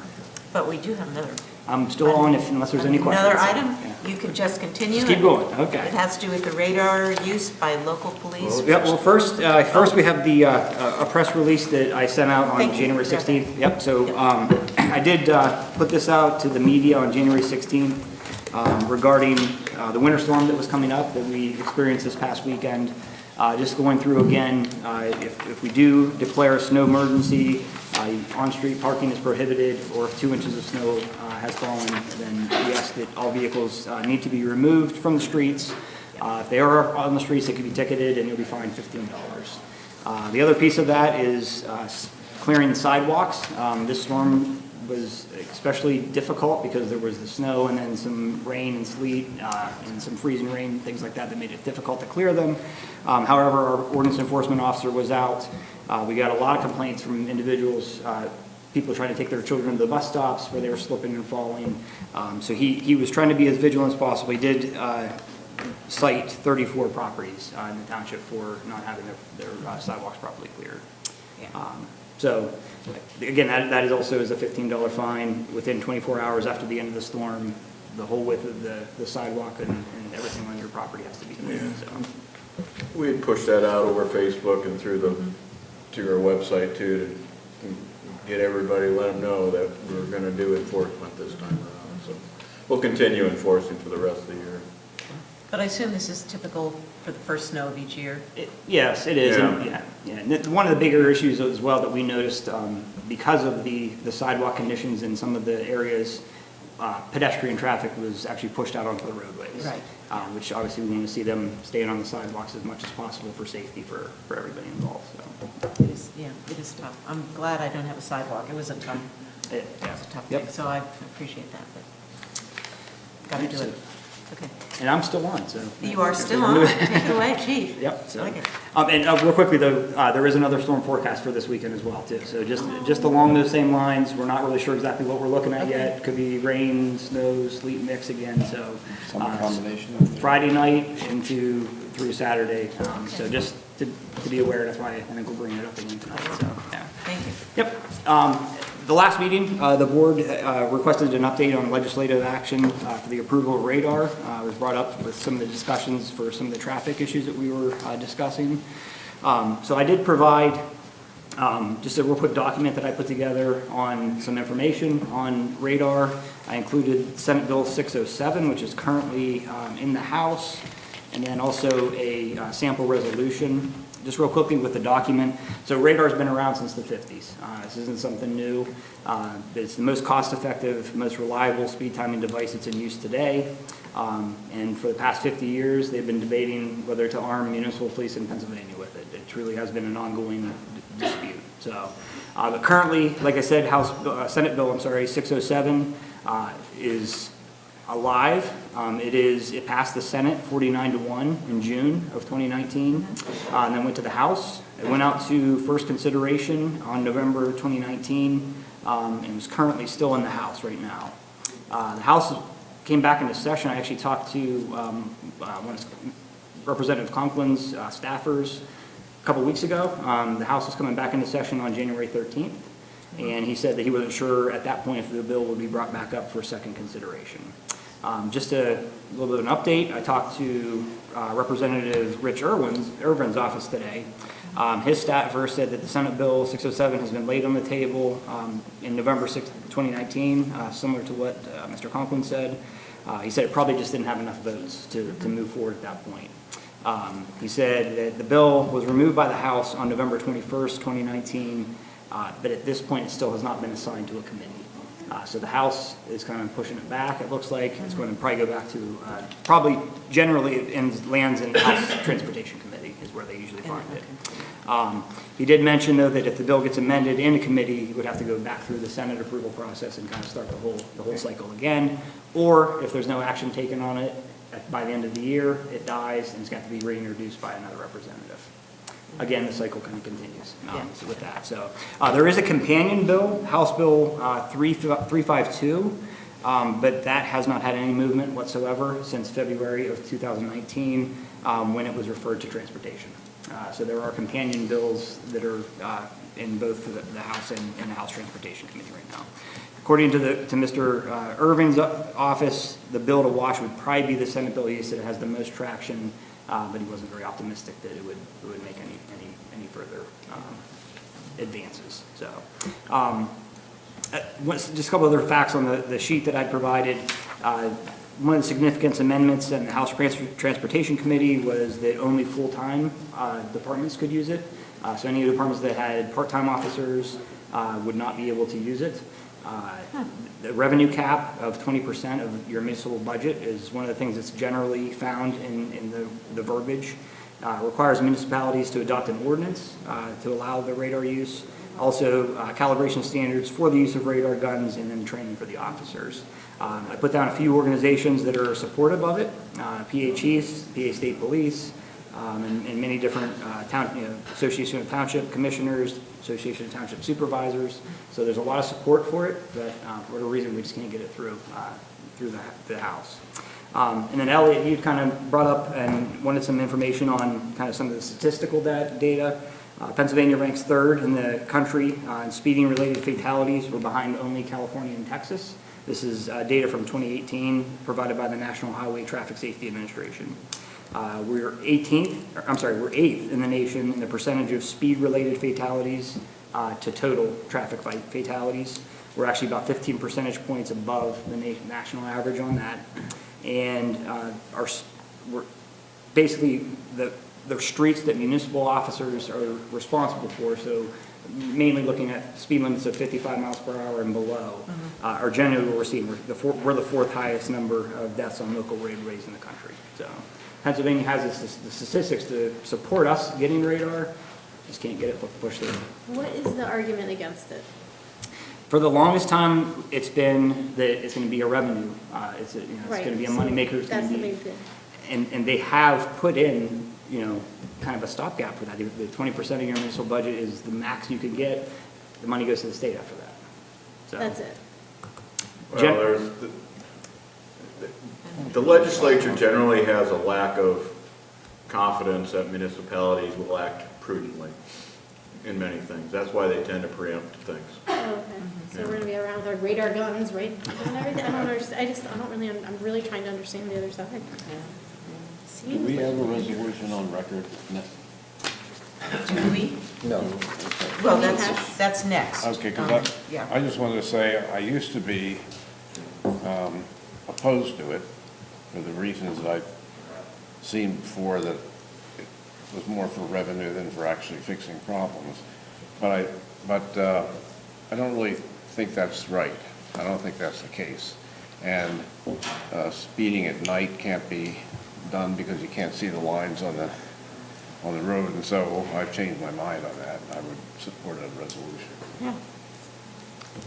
Well, that was a great segue. I think we can go right into the resolution that we asked the staff to provide.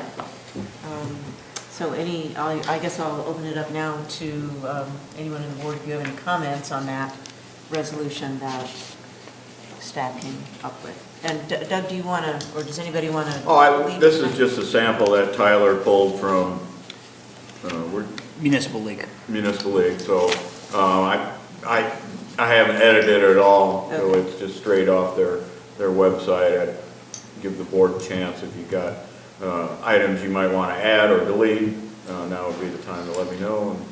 And if we get to a point where you're all satisfied, we'll put something together for a formal vote at the next meeting. Yeah. So I, for one, will admit that I haven't had time to study this in the way that I would like to. Can we simply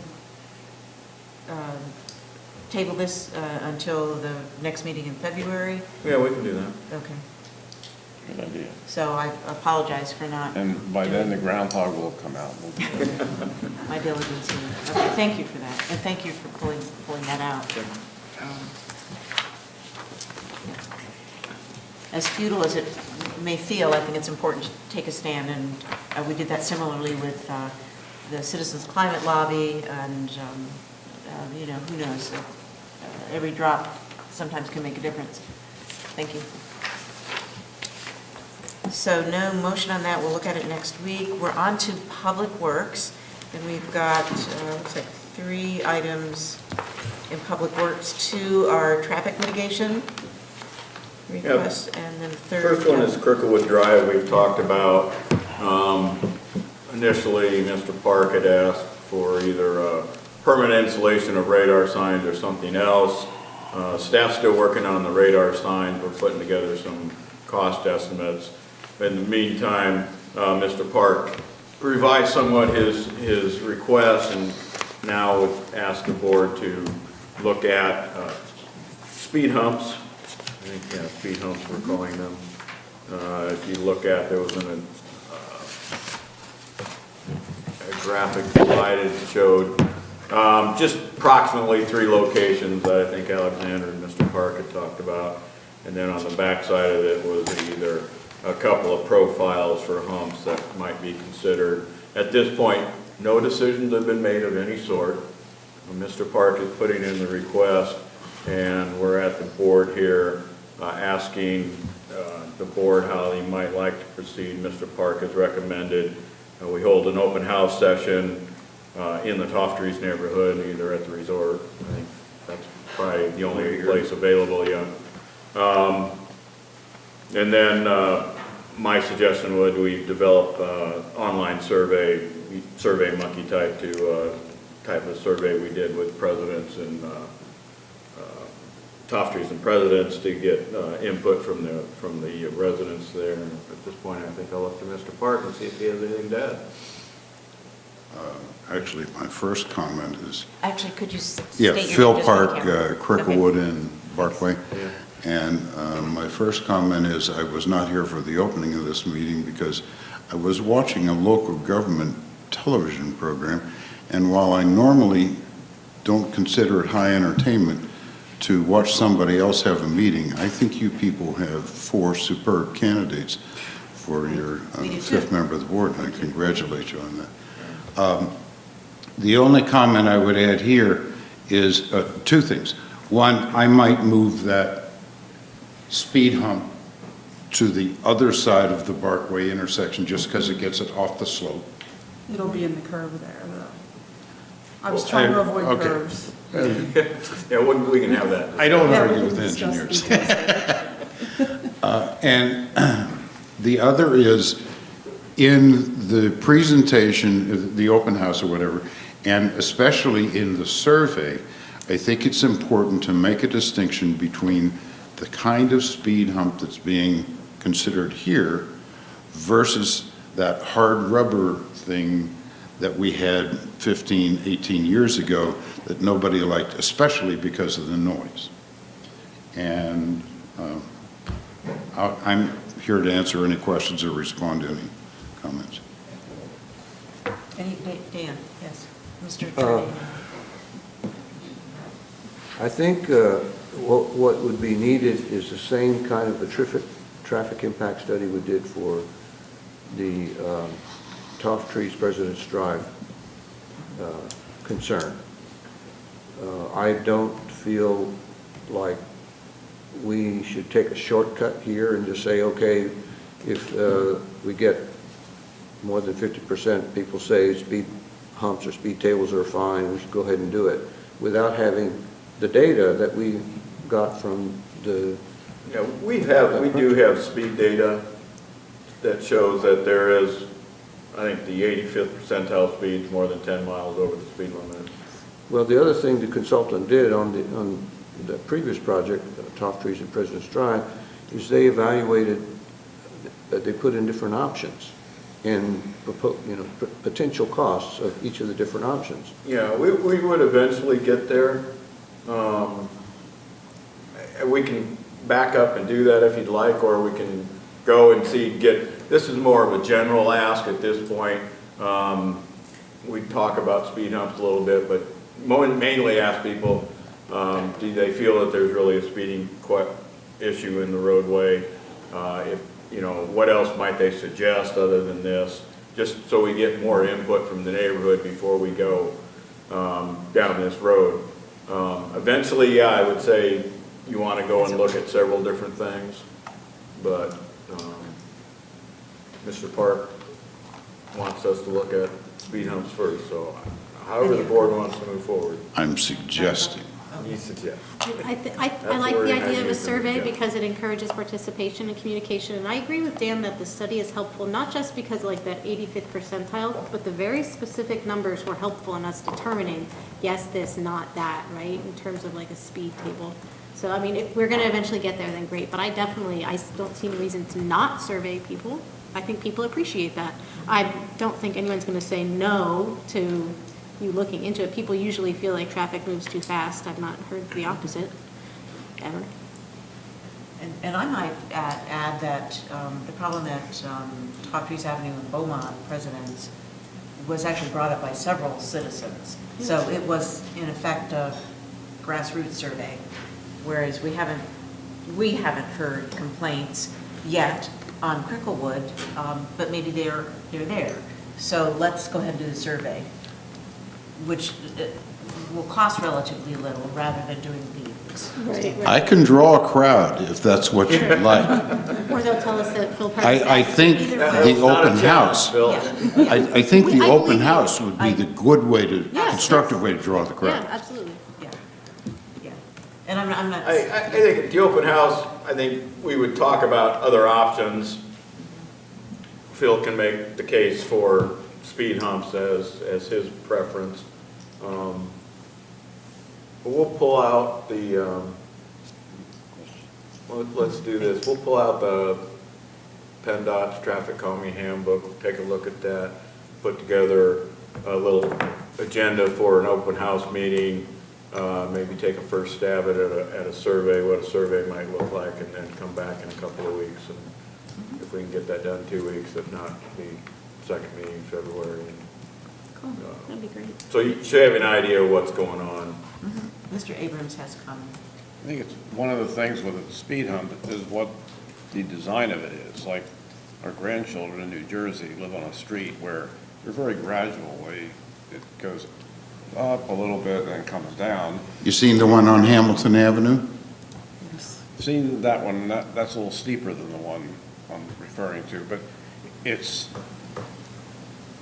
will bother you if you're going too fast over it, you don't stop in front of it. But it doesn't make a lot of noise, and if you are going close to the speed limit, it's not a problem. And I think that's what we would aim for. For example, the opposite of that is what I think they have in the hospital parking lot. If you're going around to the back, they're like curbs there, and you actually have to come to a complete stop, even if there's no traffic or anything. And they work, but do you like them? I don't know. So great. But I think we should do that study. Yeah, and I like the idea of the open house. Comes to his house. Happy to help any way I Yep, can. take the show around. Yeah, thank you. So we next have a similar, or we have a traffic challenge on Circleville Road at Shadow Lane. Yeah, we had an email that I had received a couple of weeks ago talking about, again, traffic issues. He didn't use the word traffic calming, but again, this is kind of the road we start down. I had laid out on page 5 of the agenda some options that we could go down. You know, the first one is traffic study comparable, be a little more extensive because we're talking about, I think, 3 intersections or so. One thing, the next less expensive option is just to have the township staff. We can collect a lot of the information and bring it back and have a first look at it. You know, at this point, I don't know that we have any current data on Circleville Road. So it's fairly low cost for us to go out and pick up some of that data. We're just a little bit weather dependent. And that data then can be fed to the traffic engineer if we think we're going to go forward. And again, surveying the residents about their perceptions is always an option also. I'm on that road just about every day, and I think that that area is more troublesome than, say, out in the open area next to the park, where it's a wide open space, but the speed limit is 35. I think maybe, are we allowed to lower a speed limit to 30 rather than 25, or is it just? Yeah, you can. I mean, I don't know. Under PA law, if you want to call it a residential area, you call it a residential area, and you could sign it at 25 miles an hour. If you don't want to do that, then you should go through the process of collecting speed data and looking at that, and then. The thing through there is that you're more likely to encounter people on bikes or running. It's wooded, and so you may not see what you're coming up upon very quickly. Animals running across the roadway are also a problem, and there are more curves there. So I had always, in the past, wanted to see the speed increase on the open area to 40 or 45, but I think it may be wise to lower the limit. I'm not sure what other, I don't think that speed humps would work too well there. It's, again, without knowing what the volume is, it's hard to make. We should study it. I also think that the problem, the left turn problem, is limited to just a few intervals during the day. I don't think it's I'm sure it's not an all-day thing from the traffic load there. That's what, when we get the data, then we'll be able to, again. Well, that's what you're saying. Yeah. I agree with you 100%. Yeah, I agree that we should have the township staff do the preliminary data collection. and then come back to us with that information. Yeah, I would agree. And I'd also like to bring up a topic that I believe we've touched on before, which is looking at the bigger picture of traffic circulation in Patton Township, because we essentially have two parallel roads with Circleville and Valley Vista. We've done renovations on Valley Vista, widened that. Are we going to do the same to Circleville? I think we need to have those conversations, because I think Circleville with the very rural nature, Valley Vista, you certainly have more pedestrians, it's closer to homes, but I'd like to see that. How do we go about getting? Well, this would be the first start. Conversation Collect on that. Okay, data, perfect. see what you want to do. Yeah. Ultimately, we talk about it as part of our capital improvement plan discussion. Yeah, sure. It would start this Yeah. summer, if we want to put that as a future project. And then along with that, of course, is the intersection that we've talked about of Circleville eventually going to Gracewoods Boulevard. Do we keep it as it is, that stopgap measure that we just put in with the three-way stop sign, which works for now, but do we want to revisit that? So I'd like to see that all put on the table. That forward thinking. Where are we going to be in 50 years? Thank you. Oops. So we are on, so I think you've gotten directions from us We've got that you need. direction. And then I guess, the bids on that, it looks like a bid has come in, and we are advised to, the Public Works is recommending that we award the contract to NMD Services of Clarion, PA for $7,000. Okay. So, $164,710. and 10, sorry, I forgot the 10, yes. So, I so moved. Second, I give it the green light. give it the green light, okay. All in favor? Aye. So, that was easy. And, okay, is somebody here for the Planning Commission to give a report? Planning and zoning? Well, Ms. D'Amico's not here, but Okay. were there any questions? I think all their action items are on your Okay, agenda sure. tonight. Beyond that, they did look at some, let's talk about PAD and affordable housing, Nicole. Yeah. So the work session items that we talked about at the Planning Commission meeting last, the planned airport district, I have started writing a request for proposals to maybe bid this out to a consultant to help us really kind of generate some really great ideas for what we can do with that area and how to get all of the stakeholders and property owners and everybody kind of involved with the rewrite. So that was the main thing that we talked about there. So that's in progress. And then with affordable housing, I put up together some ideas about how we could maybe adjust our fee system to fund some affordable housing programs and discuss where that could go. And then the Planning Commission's desire was kind of to shift gears back to focusing on the accessory dwelling unit angle. So that's what I'll be working on up till our next meeting, is kind of drilling down into that a little bit more. So those are the two main things that we talked about at our work session. Thank you. I really appreciate the effort they put into the affordable housing and the accessible housing. We're trying. Yeah. Oh, I'm sorry. I'm going to have to excuse myself for a Oh, you know what, I'm going to ask, does anybody else need to take a break and get water? Is it okay if we just go with it? It's up to the chair. Okay. Actually, why don't you just go ahead and take a break and we can move on? I think we're fine. I just assumed we move on because that's right, unless you want to. Okay. Great, thank you. So the Gracewoods Planned Community and the Mass Grading Plan. Great, Nicole. So this plan is, we're calling it a mass grading plan, and what they want to do out in the Gracewoods community, the Grace Point neighborhood, the remaining portions that have not yet been developed, they would like to come in and grade all of the rest of that all at one time instead of doing it incrementally as each phase goes through. So this is a little bit more efficient for them. They won't be doing any building or development at this time, it's just the grading. And the development portion will have to come through the normal land development process on top of this plan approval. The Planning Commission does recommend approval conditional upon all staff comments being satisfied. And Michael Pratt from Keller Engineering is here to discuss this with you, if you have questions. Great, please, yes, appreciate that. Good evening, Michael Pratt, Keller Engineers. We did a good summary. You'll recall we've been in front of you for the last couple of years working on the Grays Point neighborhood, which is this large area here.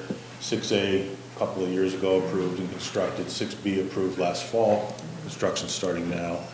The developers are actually proceeding with plans for phase 6C, the balance of the phase 6 area. But in the meantime, they need the freedom to be able to do some overall earth moving to avoid handling material 3 times stockpiles. Basically, grading consists of cuts placed in fill areas, more efficient to do it all at once. Therefore, we prepared a mass grading plan for the balance of the Grays Point neighborhood. And that's been submitted to you as a land development plan. We're here tonight to hear your comments and ask for your approval. I don't see any problem with it because, as I say, instead of doing grading piecemeal and having to move material twice or 3 times, it's the way to get it all done at once. It is jumping the gun because we haven't reviewed their land development plans for those remaining phases. So this is. But, yeah, we've looked at the master plan, so this is consistent with the master plan also. I understand. Yeah. It's just saying instead of us looking at the grading plan as each phase development plan comes in, they're saying let's let us do the grading for all of it now prior to the individual future land development plans to come in. And I don't see a problem. Forgive me if you said this, but would this be soon?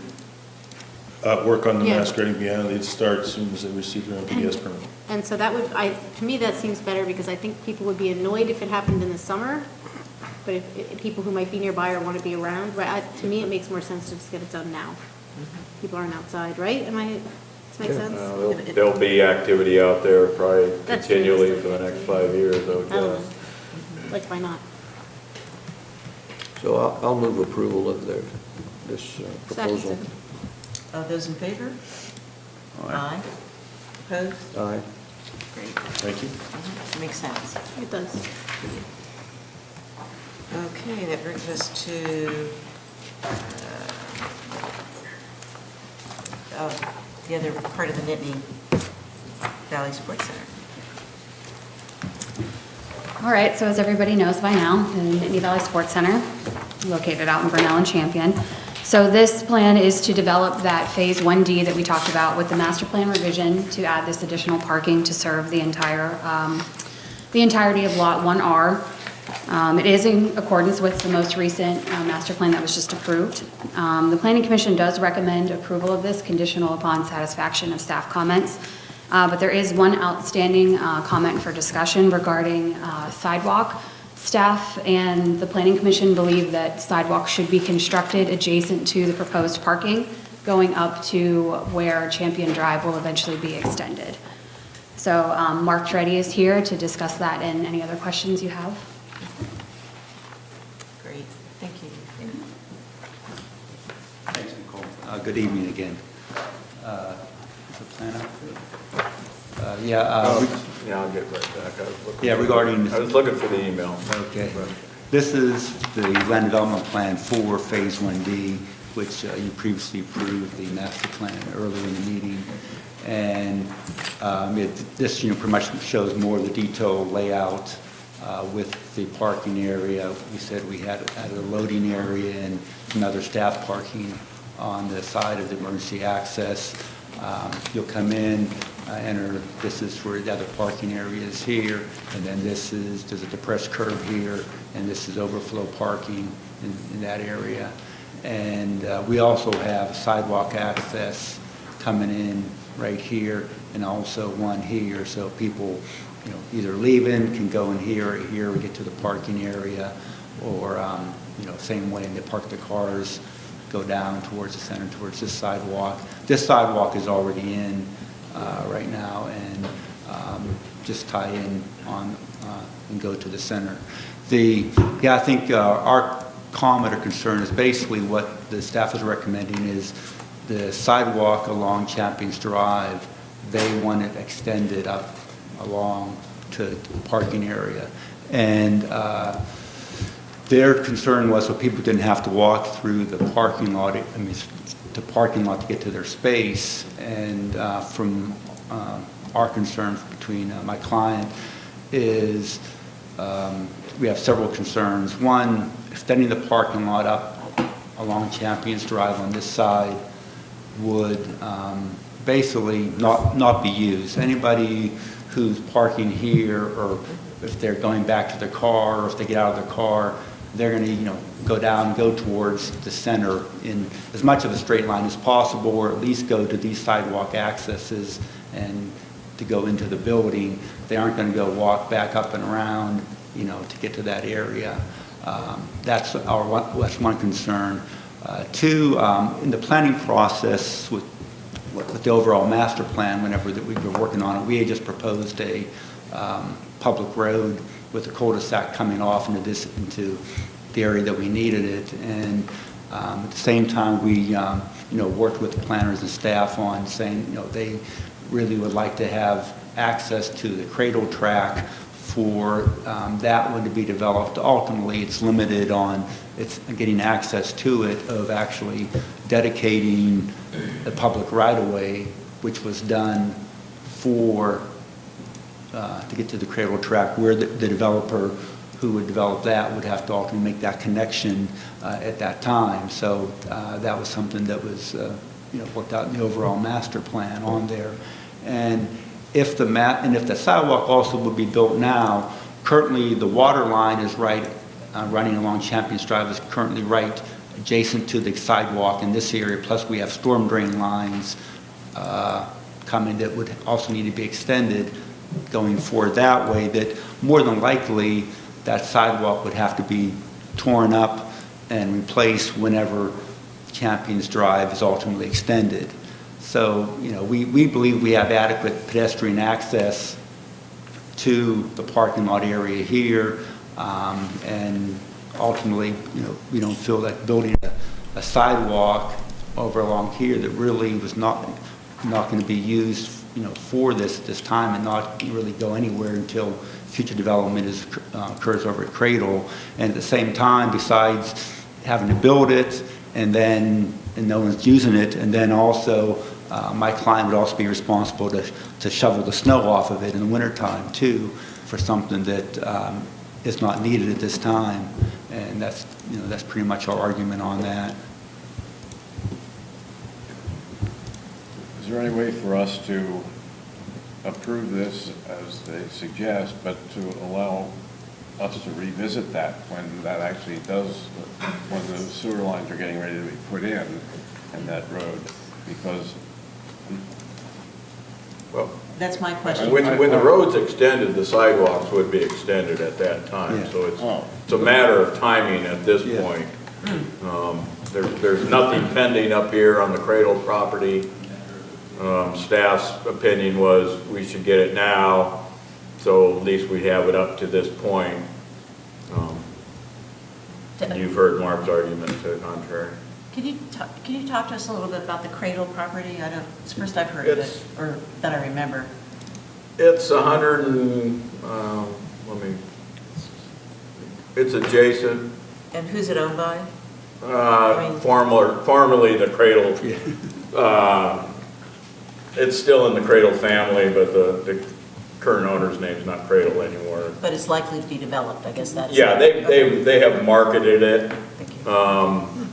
It's the parcel that's made adjacently behind. It runs all the way from Timberton Estates all the way up to, does have access on Fox Hill. It's 150 acres, or might be slightly more than that. It's zoned, it's in the planned airport district.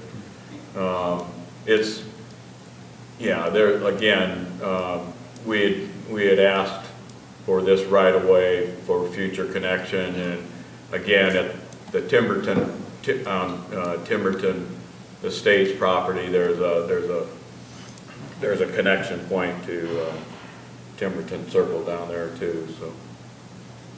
Again, when they would come in to develop and they extend this road up into their property, then the sidewalks would be extended at that point, plus all the other utilities.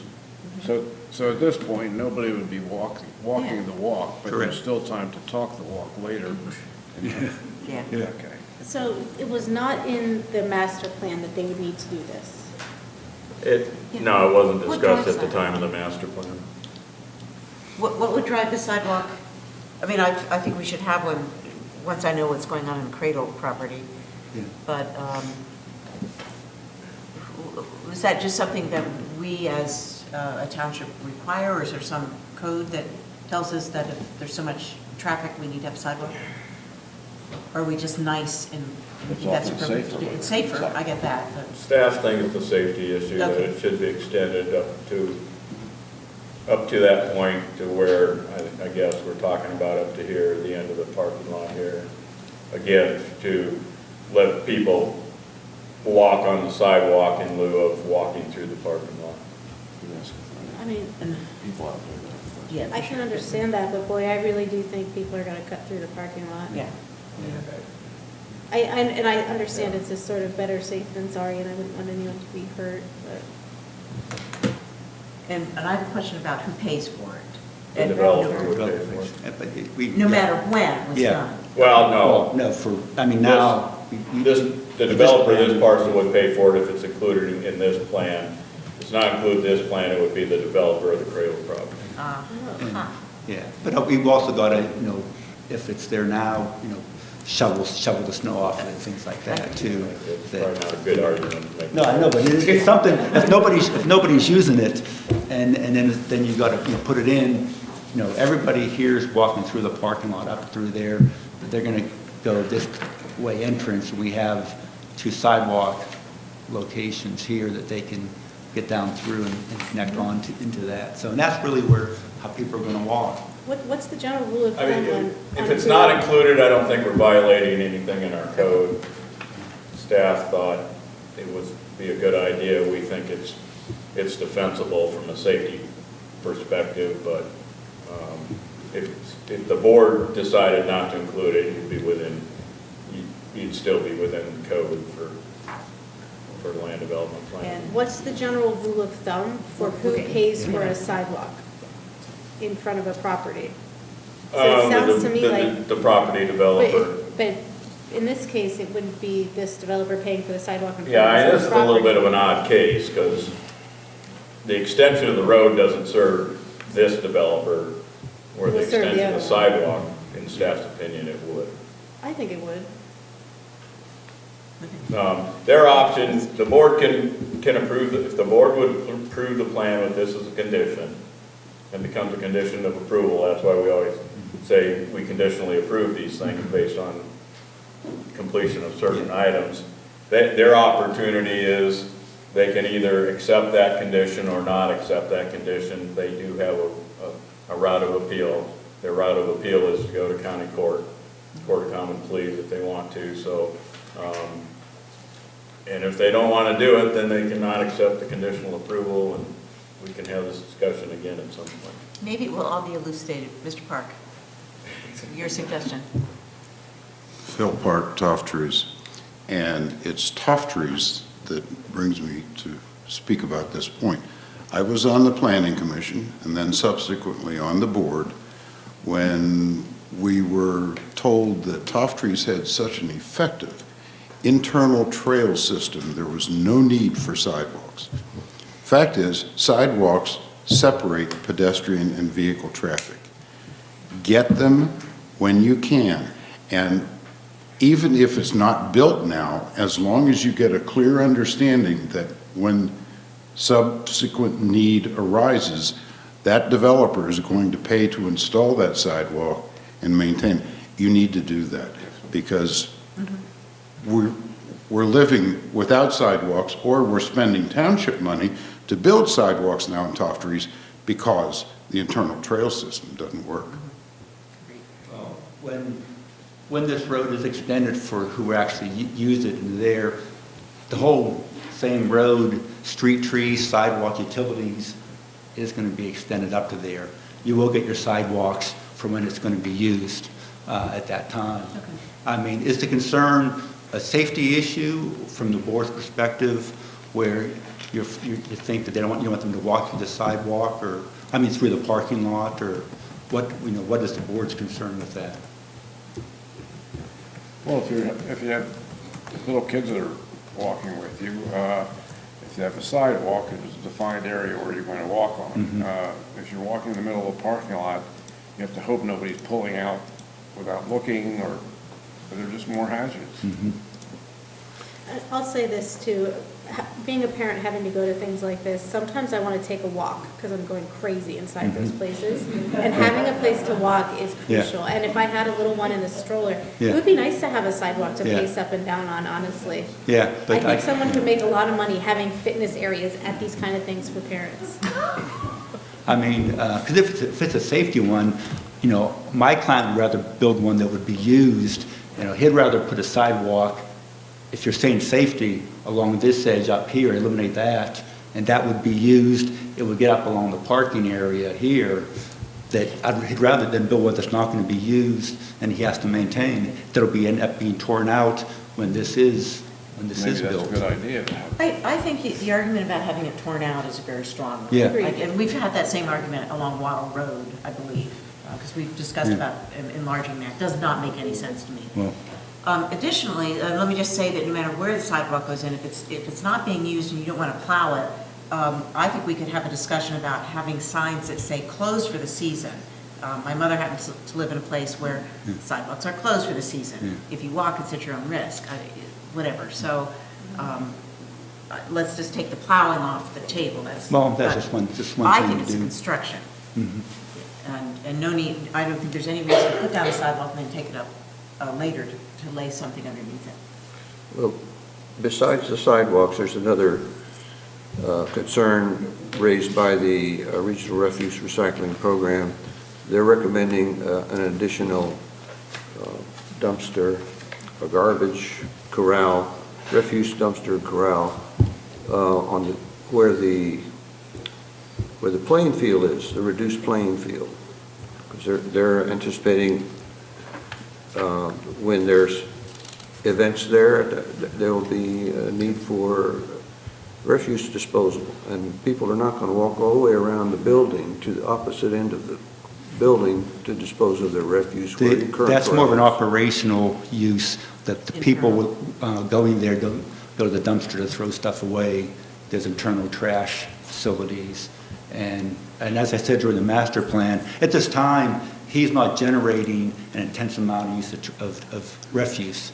Sure. And so he says if it's needed, whenever in the future, if it determines that it is needed, he will expand it in this area here, come out and add another bay, a dumpster pad, expand the enclosure in that area. Well, how are people going to dispose of their refuse that are using that playing field in that corner?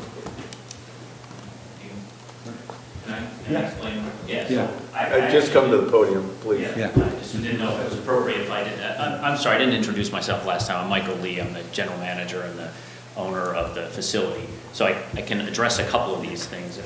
So I didn't even realize that, I thought that the comment about the dumpster pad was just that wanting to enlarge it. Is that, or was there a request to have it in a different location? Yeah. Okay. Well, that's my interpretation of that paragraph too. I don't know, what's your interpretation? Because I'll tell you that operationally, where's The red button right here.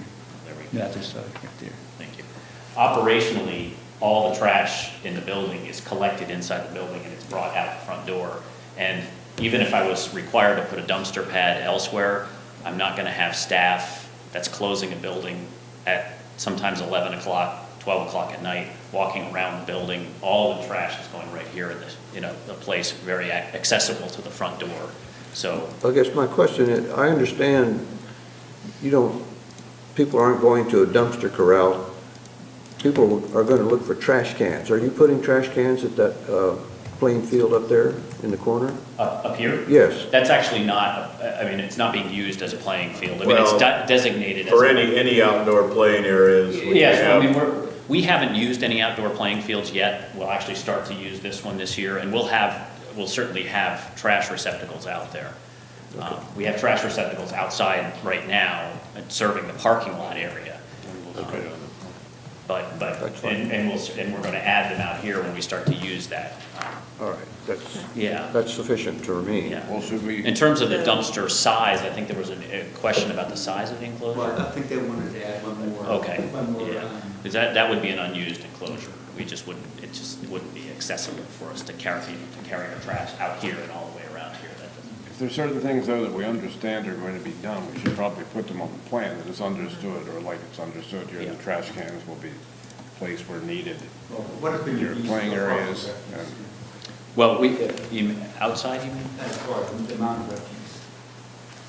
Well, I mean, to get technical, we have a 5-yard dumpster and we fill it halfway each week. So that's what and we have space in this enclosure for at least an additional dumpster. So I'm not concerned at this point, although I recognize that should we produce more and need more space, and we're required by ordinance to have it enclosed, so we would have to increase the size of that enclosure if it came to that. I recognize that.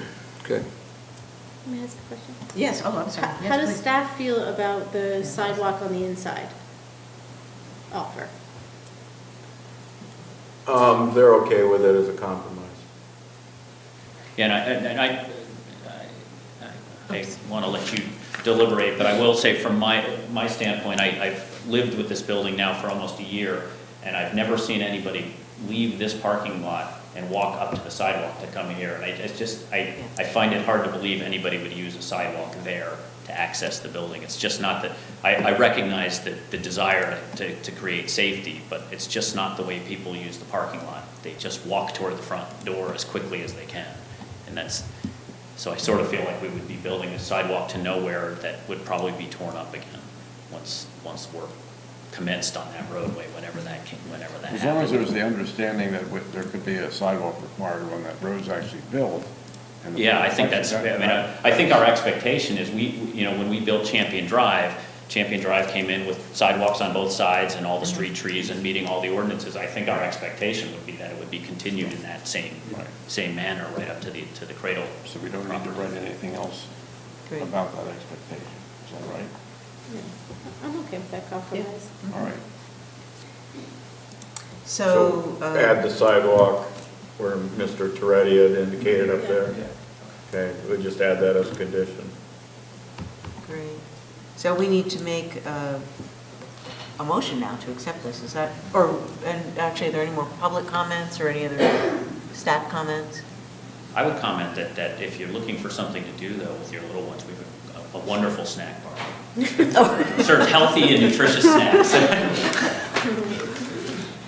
Especially when they're still crazy. Thank you. I will say when I had little ones, the last thing I wanted to do, if I had to get into the car, was to take a detour. I wouldn't get right to go. I can relate to that, needing to walk, like, Yeah. especially like at a swim meet if your kid Oh my is in gosh. Event 3 and Event 93. The mosquitoes have Oh, accidents. gosh. It makes me claustrophobic thinking about it.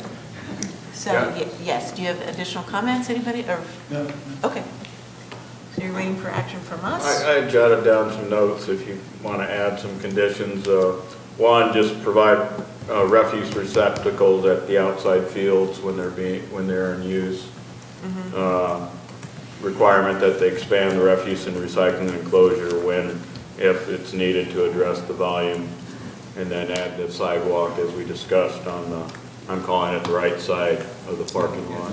Move approval of those things. Okay. And what other conditions the planning commission Yep, has. so we've got conditional approval of the planning. Thank you for doing that. You mumbled something. What I said is I would move approval, including the things, and include the things that Doug just mentioned. There's 3 items. Second? Second. Okay, good. Those in favor? Aye. Opposed?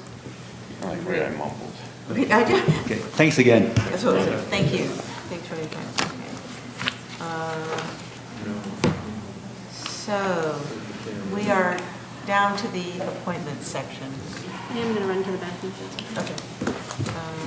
Yeah, everybody want to? Well- Waited. Oh, okay. ABC's first. You probably don't have them ready yet, do you? No, we were. Yeah. Oh, waiting thank you to for see that. you. You're right. Actually, we do have something to say about that. We will, there's actually a typo there. The committee's recommendations will be provided prior to the February 12th meeting, so we left that out. As a typo, yeah. Yeah. I apologize again for that. That's 10 days after groundhog day. Yeah, but we'll be meeting to discuss those diligent applications and cull them down, That's set fine. up some interviews, and then make a recommendation to the board. We'll vote on this, so. Oh, and I think we need to also correct or acknowledge, there's a lot of typos going around. So I think the manager. Well, no, that was a manager's mistake. That's all right. Yeah, so Yeah. I think but we do need to make a motion. We have to wait for Jessica to come back, I guess.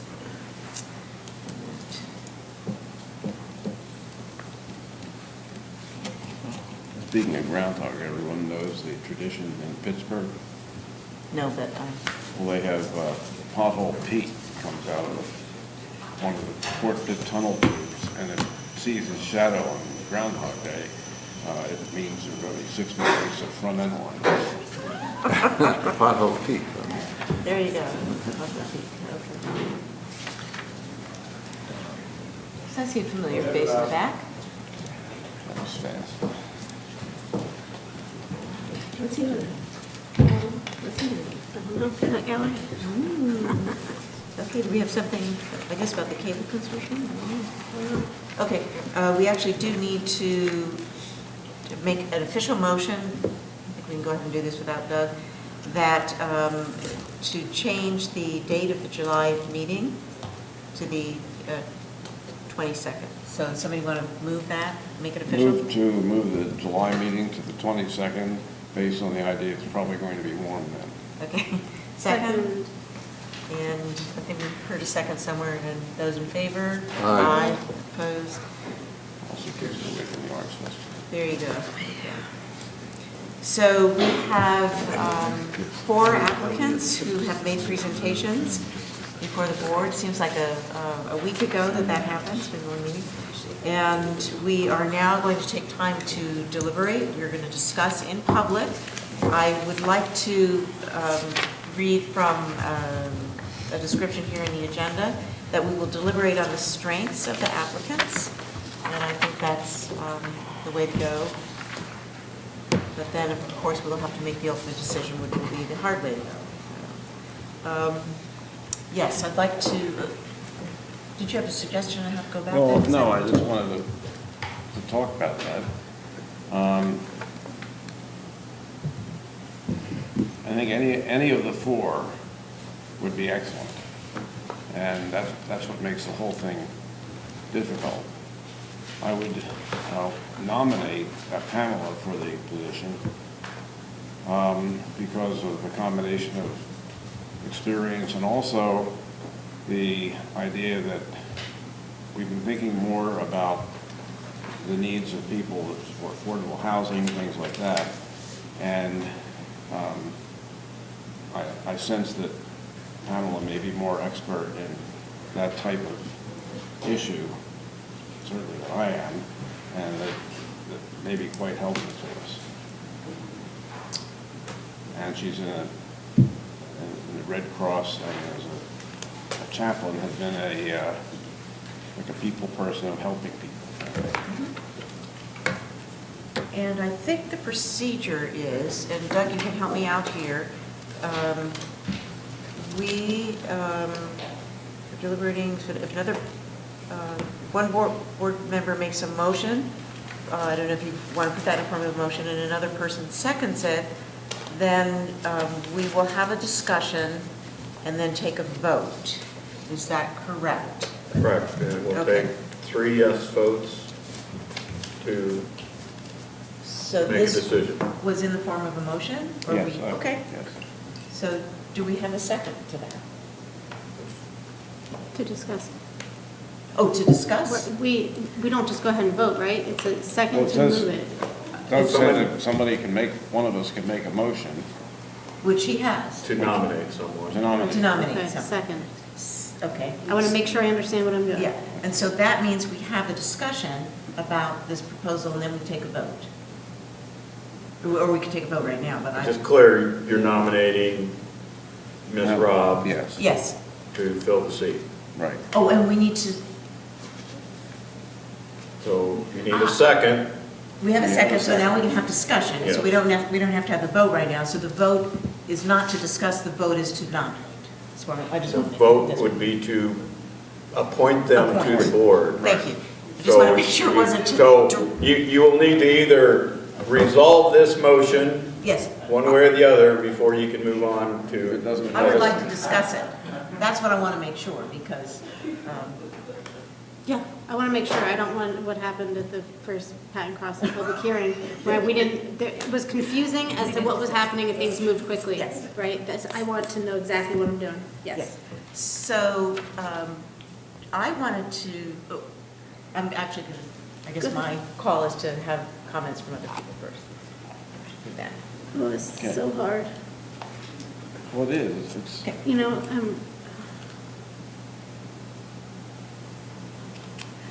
I would, actually, I'm going to jump in, I'm going to use my prerogative and say, so I kind of, as I'm listening to this, I see strengths in everybody, and was somebody's question specifically. It's what do you bring to the board? And I love the fact that Sam brings his, Mr. Phillips, Sam, brings his business experience, his finance experience, his sports experience, his community experience. It's very similar to what all four people bring. Pam, Ms. Robb, brings her experience in community organizing. What I see as her being different from others is this experience with, and there was a phrase that she used in the application, which I'm not going to find, basically people who don't normally have a voice. And so I thought that was a very distinct contribution. And Mr. Burnett, who's not here, I see Mr. Luck, I think it's Mr. Burnett's, the eyes, okay. Certainly his unique experience with the volunteer fire department, and certainly his willingness to run into a room rather than run away from a fire. And Ms. Robb's was her experience has been designed to serve those most in need, and we see that in the Red Cross, and her community organizing, her service with the veterans, and then Ms. T, so I just want to say her name, Anita T's, her skills in communication, which are very evident not only in her history but also in her presentations, and then the community experience, organizing experiences that she's had through a faith-based organization. Those are almost like a mini community. So I think all four candidates have had experience organizing. I'm looking at the separate, and so I just wanted to draw attention to all that, and I wanted to say then, I'll let you go, because I have one other thing to say about. I had one other thought. Go ahead. That it could be just as easy to nominate Anita for it. But in a way I feel kind of cruel, because I think that whether she's on the board or not, she's going to be very busy with us. And will want to participate, and that we'll be able to have the advantage of her insights, whether she's on the board or not. And so that was my other thought. I actually think we could say that for many people. Oh, yeah, well, I did say that. One of the things I took note of is who seemed very aware of what was going on the board, because whoever's coming in is going to have to hit the ground running. I know I've seen Anita's face a lot. I've seen Pam. I know that she watches, and both of you had things to say. That feels relevant and important to me. I really appreciated the way Mr. Phillips spoke to the long-term, short-term balance of this role. I thought he perfectly articulated that, and that stood out to me as very important. I hope anyone who gets this role understands that. And Anita had the big picture, whole story idea as well. I think what I see in Pam's history and her resume is working with and for a huge range of people in different places, many of them people who don't have a voice. And that seems unique to me, out of all the candidates, frankly. I do think they would all be fantastic. I mean, I really see Anita hitting the ground, Ms. Teese hitting the ground running, and a journalist knows how to do research and catch up on things and learn quickly, and Mr. Phillips has a lot of experience, and Mr. Burnett has experience as well. Those are my unhelpful comments. I guess I see some uniqueness in Pam's experience that is different than all the rest of us, right, and different than anything I've seen in the past. And it brings diversity to the board. Dan, do you have I don't have anything to add. All three of you have already elaborated and expressed my feelings as well. So I would like to share one story. And it had to do with a Please conversation. tell us. It was a conversation that I had with Eric Grenier, who, with CATA, had held a series of public outreach concerning proposed changes in the CATA routes. And I was very active in the municipal planning organization that he was on at that point, and had a conversation with him about these outreach meetings. And he said, we got a lot of very good comments, and he said we got one from Patton, and we changed our route based on that comment. And I said, was that from Pam Robb by any chance? Because I know I had talked to Pam specifically about this. He said, as a matter of fact, it was. So I thought that sort of captured, I think, what Pam brings to the board, which everybody has talked about. She relies on her bus. And she lives in an area where her neighbors rely on that bus. And she went around and talked to everyone on her street and asked how they would be impacted by that. She and I actually had a long conversation about the difficulties for her to have to cross Valley Vista to get to the bus stop either way. And anyway, so I said, wow, that's great. And I, in the meantime, in my usual, I had actually sent out this massive email and gotten people to come to these public hearings. So I was curious to hear if anybody came. And he said, yes, people came. And by the way, we got this comment from Patton Township. So yeah, I just offer that up also as another piece or another picture of this unique position and vision that Pam Robb would bring to the board. So, any other comments? We have a motion on the floor. I would ask that you contemplate an effective date. If you go to the next page of the agenda. Should we do that first? Yeah, I would include it in the resolution. Oh, gotcha. In your okay. In your motion. And I think the earliest date, I'm not seeing it.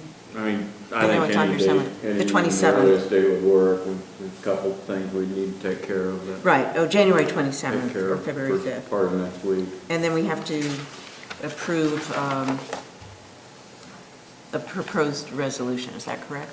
Do we have to do it all at the same time, or should we? Yeah, no, you can do it all at the same time. Okay. It's part of this motion. So, is anybody up to the challenge of making a triple proposal, motion?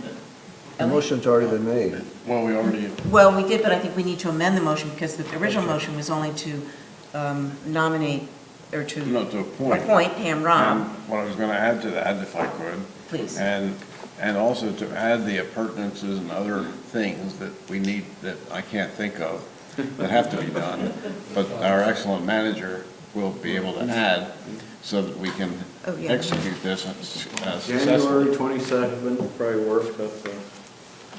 I'd say go for the 27th. That's fine. Why not? It's a Monday.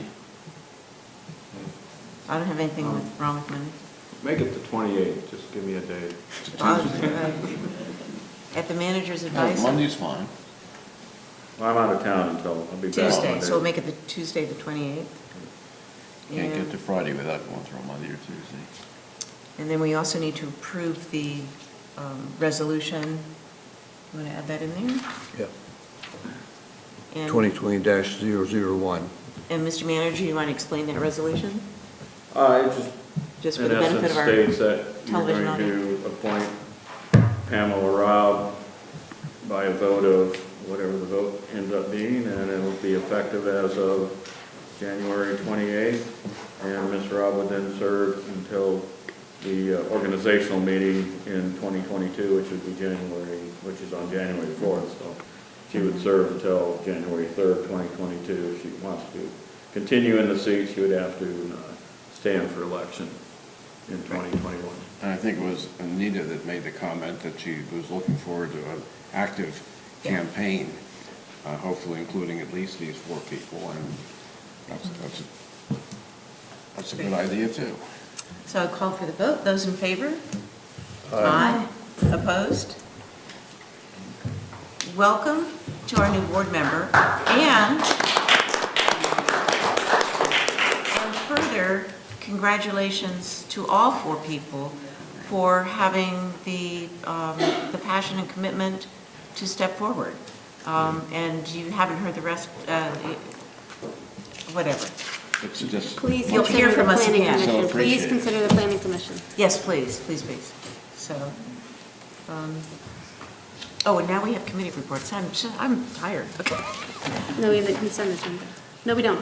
Do we have? I think, do we have the manager's report? No, we have review have of regional on parks. item D, 7D, at the top of page, Please tell me what page we're on. 8. 8. middle of page 8. New item, review of Patton Township. Thank you. Yeah. That's. Oh, Dan. Thank you. Yeah. Dan, you're on. I'm your representative to the Finance Committee for 2020, the COG Finance Committee. And during our meeting last week, discussion of the Millbrook Marsh Boardwalk problem, where they had to close sections of the boardwalk because of heaving and tilting and, funding needed to try to fix all that. Someone brought up an old item related to irrigating playing fields in the Whitehall Road Regional Park, which was not part of the agenda. And several of the Finance Committee members were apparently in favor of that, but it was not included in funding because there were other municipalities, I think ours included, that said that if they wanted to do that, they should do it within the existing budget and financing that's already been approved. Because this will be brought up next month in February, I thought it was timely for this board to revisit the board's position back, as stated back in 2016, and we gave you a copy of the board position letter that was sent to COG at that point. And with the final paragraph reading, at the present time, Patton Township Board of Supervisors has decided not to provide any additional municipal funds for regional parks expenses, direct or indirect, beyond the funding that has already been provided and or committed through present executed financing. Jeff Luck volunteered. Jeff Luck was supervisor at that time and also was on the Parks Capital Committee, and I think chaired it for a while. He's offered, if the board would like, to have some additional information, history about that whole, what happened during that time. So Jeff, if you would come up. I personally would welcome any information from Mr. Luck, so thank you.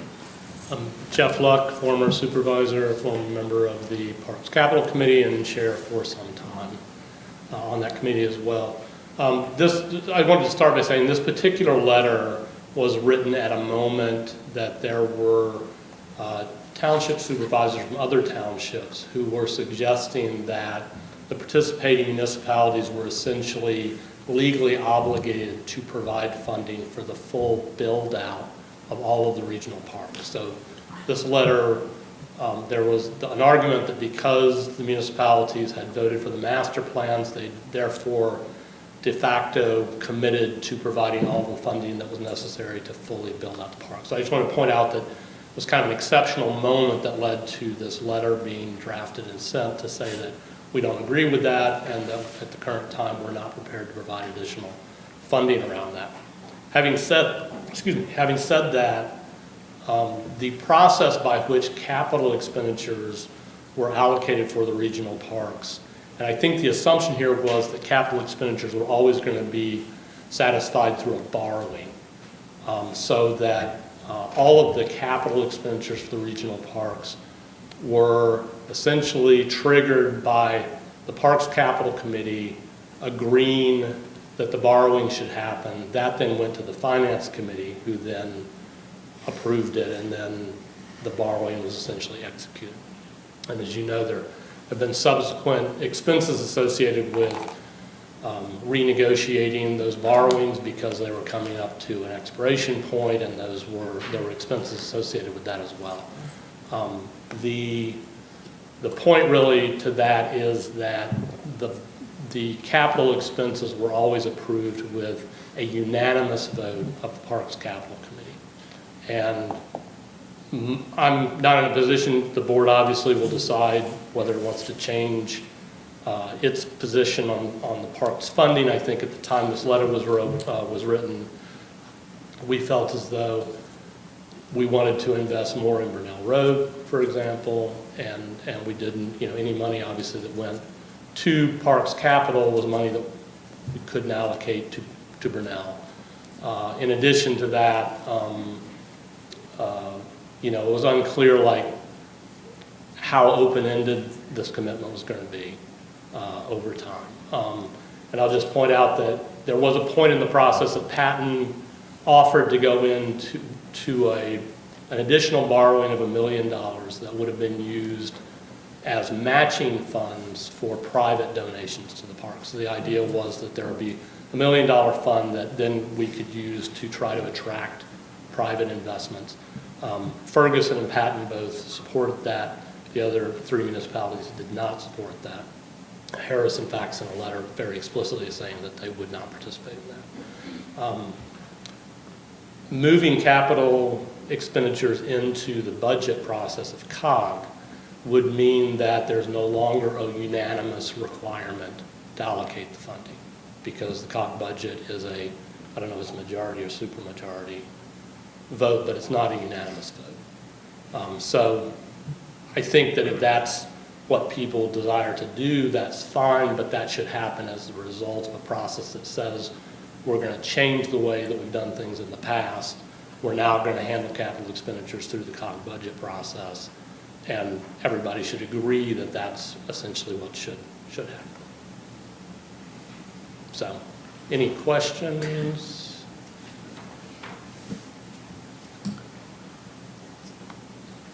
No, I don't have a question. I just think we should allow ourselves to be flexible, but realize that we've approved a lot of increases this year. And that doesn't mean just because we can spend some more that we should spend some more.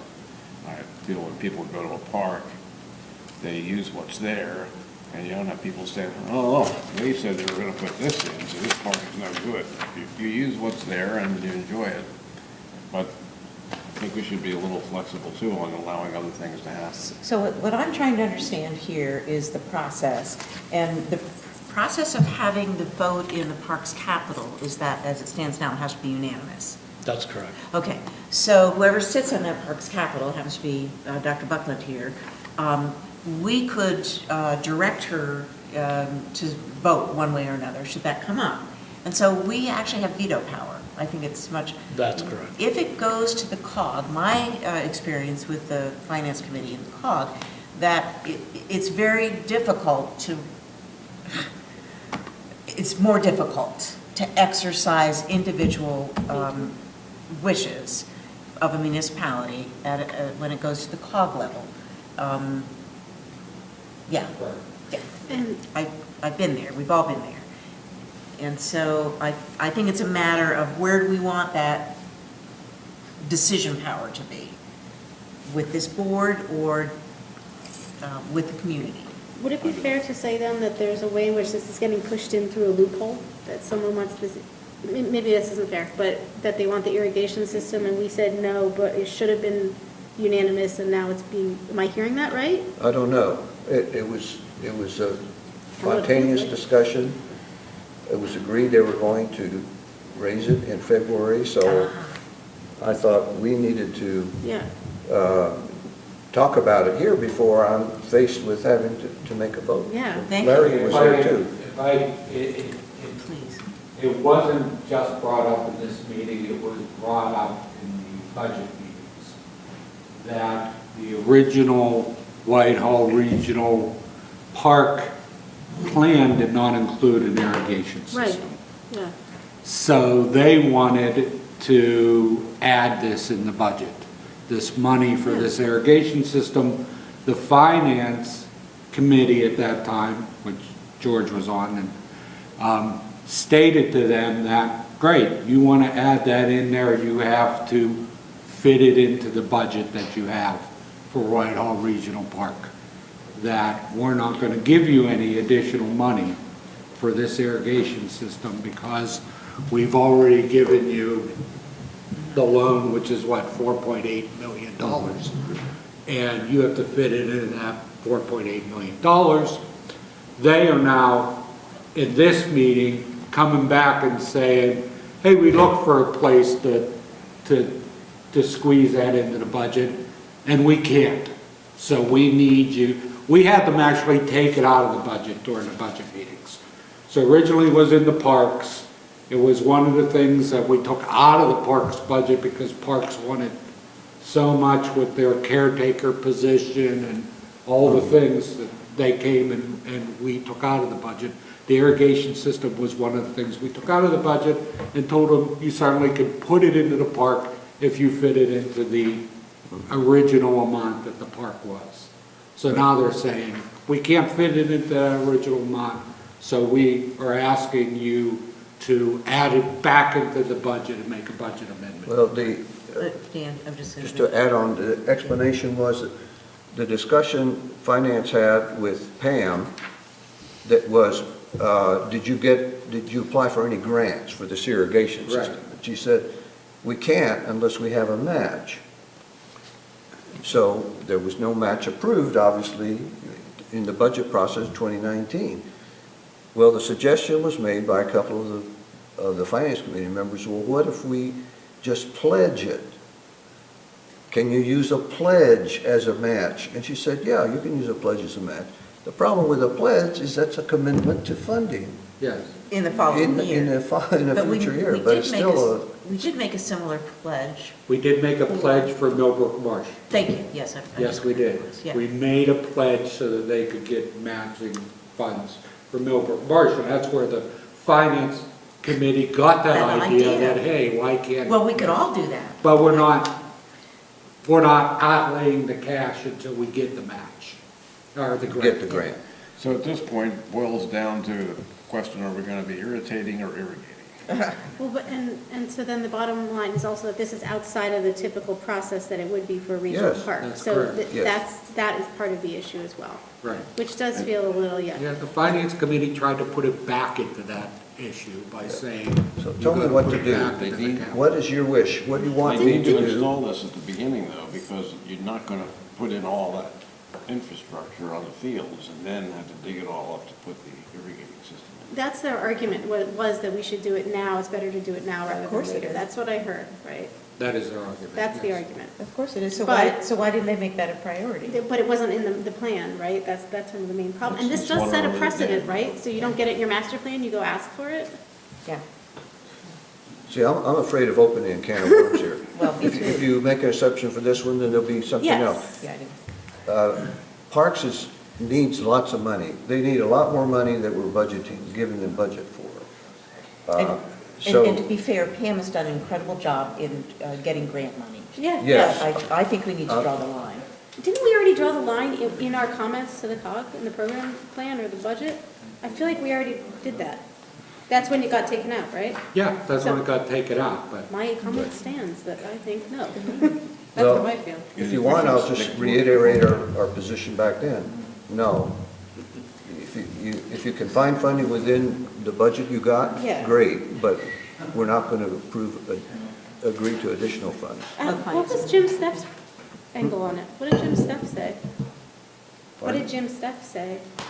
You didn't say anything. Yeah, Jim Steff was very quiet on it. Well, that actually gives us an opportunity, though, because we're having a new director during the middle and late parts of the year. Maybe by the end of the year, he might have some thoughts on this. Maybe.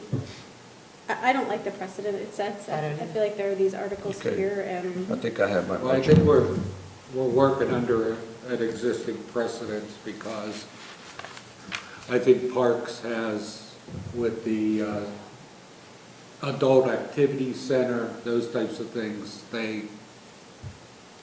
they have come back and asked for money on additional money on multiple occasions. And in this case, I don't disagree that I would like to see it done. I think they Agreed. should do an Absolutely. irrigation system, but I think they need to do it underneath the original budget that they had. I want everything in all the budgets. Or It go just doesn't back work to that way. Parks Capital and increase it with a unanimous vote.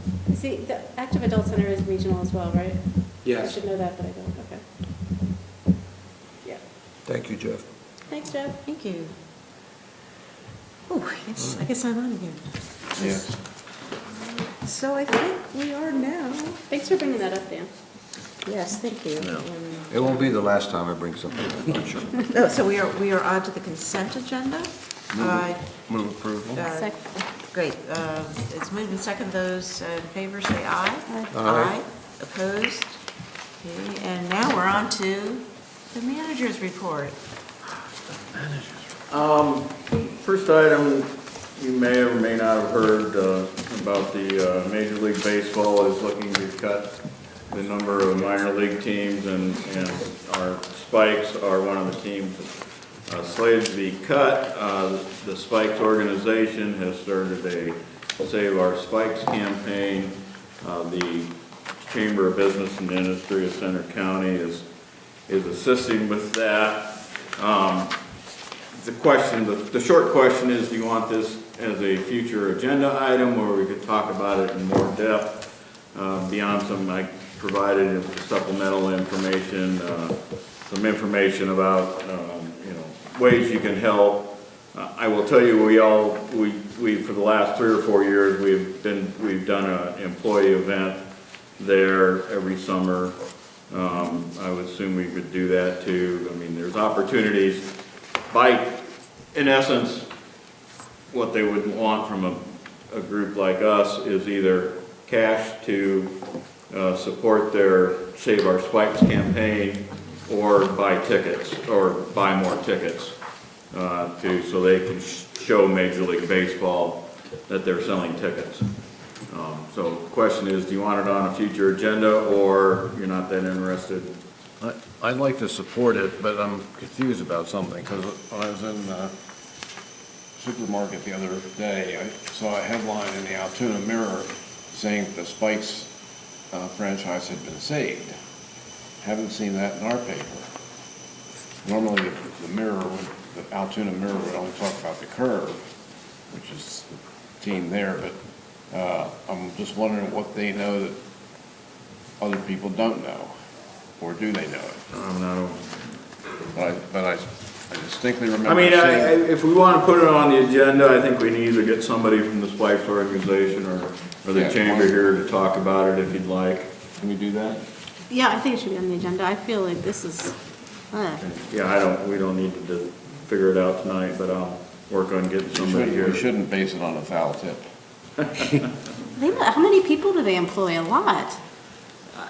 I don't have those numbers, but I mean, those obviously, that's why I'd want to get somebody here who could answer those questions, so. Development update was included with the agenda materials. If you have any questions, I can answer those. Census day is April 1. Again, I told you, you've been forewarned.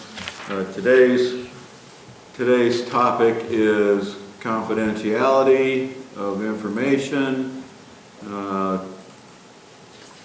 Census has put out several posters and stuff to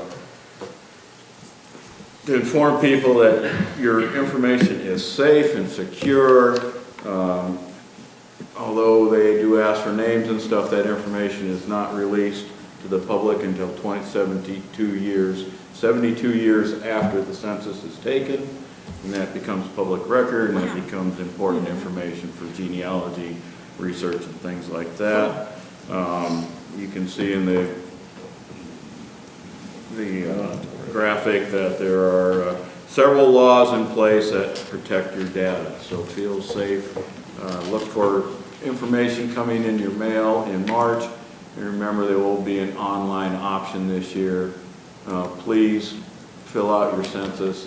Every person counts, is worth money to both the state, the county, and the local districts. The money we get from federal government, and some of the state money is how it's split up by population. Item D, solar purchase power group. We had approved a cost sharing agreement, I think January 6th, and we're now told it's being changed, so stay tuned. I think, did that group met, was there any update today, or? We met yesterday, Okay. and the solicitor from CATA and the solicitor from the State College Area School District were in the process of working together to make sure that the cost sharing agreement We'll wait until meets those meets those what they need to do for CATA and what they need to do for the school district, and then they'll send it to us to review. We should have it by the end of the middle of February. But the RFQ process is moving forward too? The RFQ process is moving forward. There was a discussion. It's going to be combined. Yeah, they're going to combine the RFQ and the RFP into one document. So they'll get the qualifications along with the proposal. There was a big discussion about whether we should put a not more than amount, they don't want us to call it a cap, in the cost sharing agreement, that it will not go higher than a certain amount. And there was a big discussion about that, and I don't know what was resolved because I don't know what the final answer was as to whether that cap's going to be in that agreement or not. Driving the discussion was the fact that the cap, or whatever you want to call it, cannot be put in an RFQ or RFP. Right. It's against federal regulations. But it's also a fact that if we put whatever we're going to call it, cap, in our agreement, that is de facto public knowledge. Right. So their suggestion was, So they're going to get it anyway. which I did not agree with, but their suggestion was that we do not put the number in the cost sharing agreement, but that I relayed to the board that it will not go over $65,000. So that I guess when it does go over $65,000, the board could come back on me and say, well, you told us it would not go over $65,000. And me saying that it will not go over $65,000 in a public meeting is the same as putting it in a public document, in my mind. Exactly. So I don't know whether it will be in there or not, but But the rationale there for not having it at the federal level is then contractors will see that and they'll bid to that. yeah. Right, so that it's going to bias the bids. There's not really any way you can get around that, apparently. Because we're having this discussion right now, it's already recorded, it's already public. But you're waiting the solar plexus. Okay, I'll move on. Whatever. Yeah, Thank you. it was a difficult discussion. Yeah.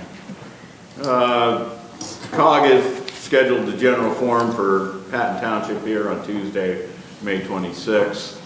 I included in the May 26th. agenda, I have updated a couple of fact sheets that I put together, township staff. You can use those if you'd like, and one thing, That's a good idea. if people need to know where to go to get certain services, Unfortunately, in Pennsylvania, it's not one call, one number gets you everywhere, but there's a list of all our service providers for our residents if they need that.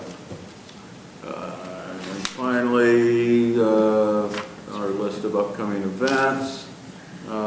If you're interested in going to the Economic Development Summit on the 30th, let me know quickly and we'll get you signed up for that. Can you say more about what that is? I just saw that flyer. And Dan, are you going to that? What is Yeah, that? Dan and I are going at this point. It's kind of an overview of what the chamber has done in the last year, and then some information on processes and who they're dealing with. Not only recruiting from outside, but what they've been doing with some of the companies we've been dealing with over the last year, KCF and... I'm interested. I'll let you know by the end of the day tomorrow, but I might want to do Okay, that. just shoot me. It's next Thursday, right? Yeah. Okay. So I'll talk to you about, Pam, about that also, if you want to go. Oh, yeah. ABC dinners, Oh, yeah. February 21, a couple other things, and then again, I think we've talked enough tonight about snow parking. That's into my report. Oh, great. Okay, that brings us to committee reports. And we lead off with moi, Parks Capital. So I sat in for Jessica. Thank you. I might report that they did not decide on a chair because there were only 4 people there and it was a 2-2 vote. Don't do that very often. So they'll get a chair. The important items on the agenda were the Parks and Rec Regional Comprehensive Study update, which is going to be presented to the general forum this coming Monday. And I will say there was some discussion about the $10,000 grant money from DCNR and how to spend that. And originally, the staff had wanted to spend it on a study of salary and job descriptions, sort of an internal organization study, but now with the threat to the boardwalks, they're going to put that money towards the boardwalks. I think that's my understanding of it.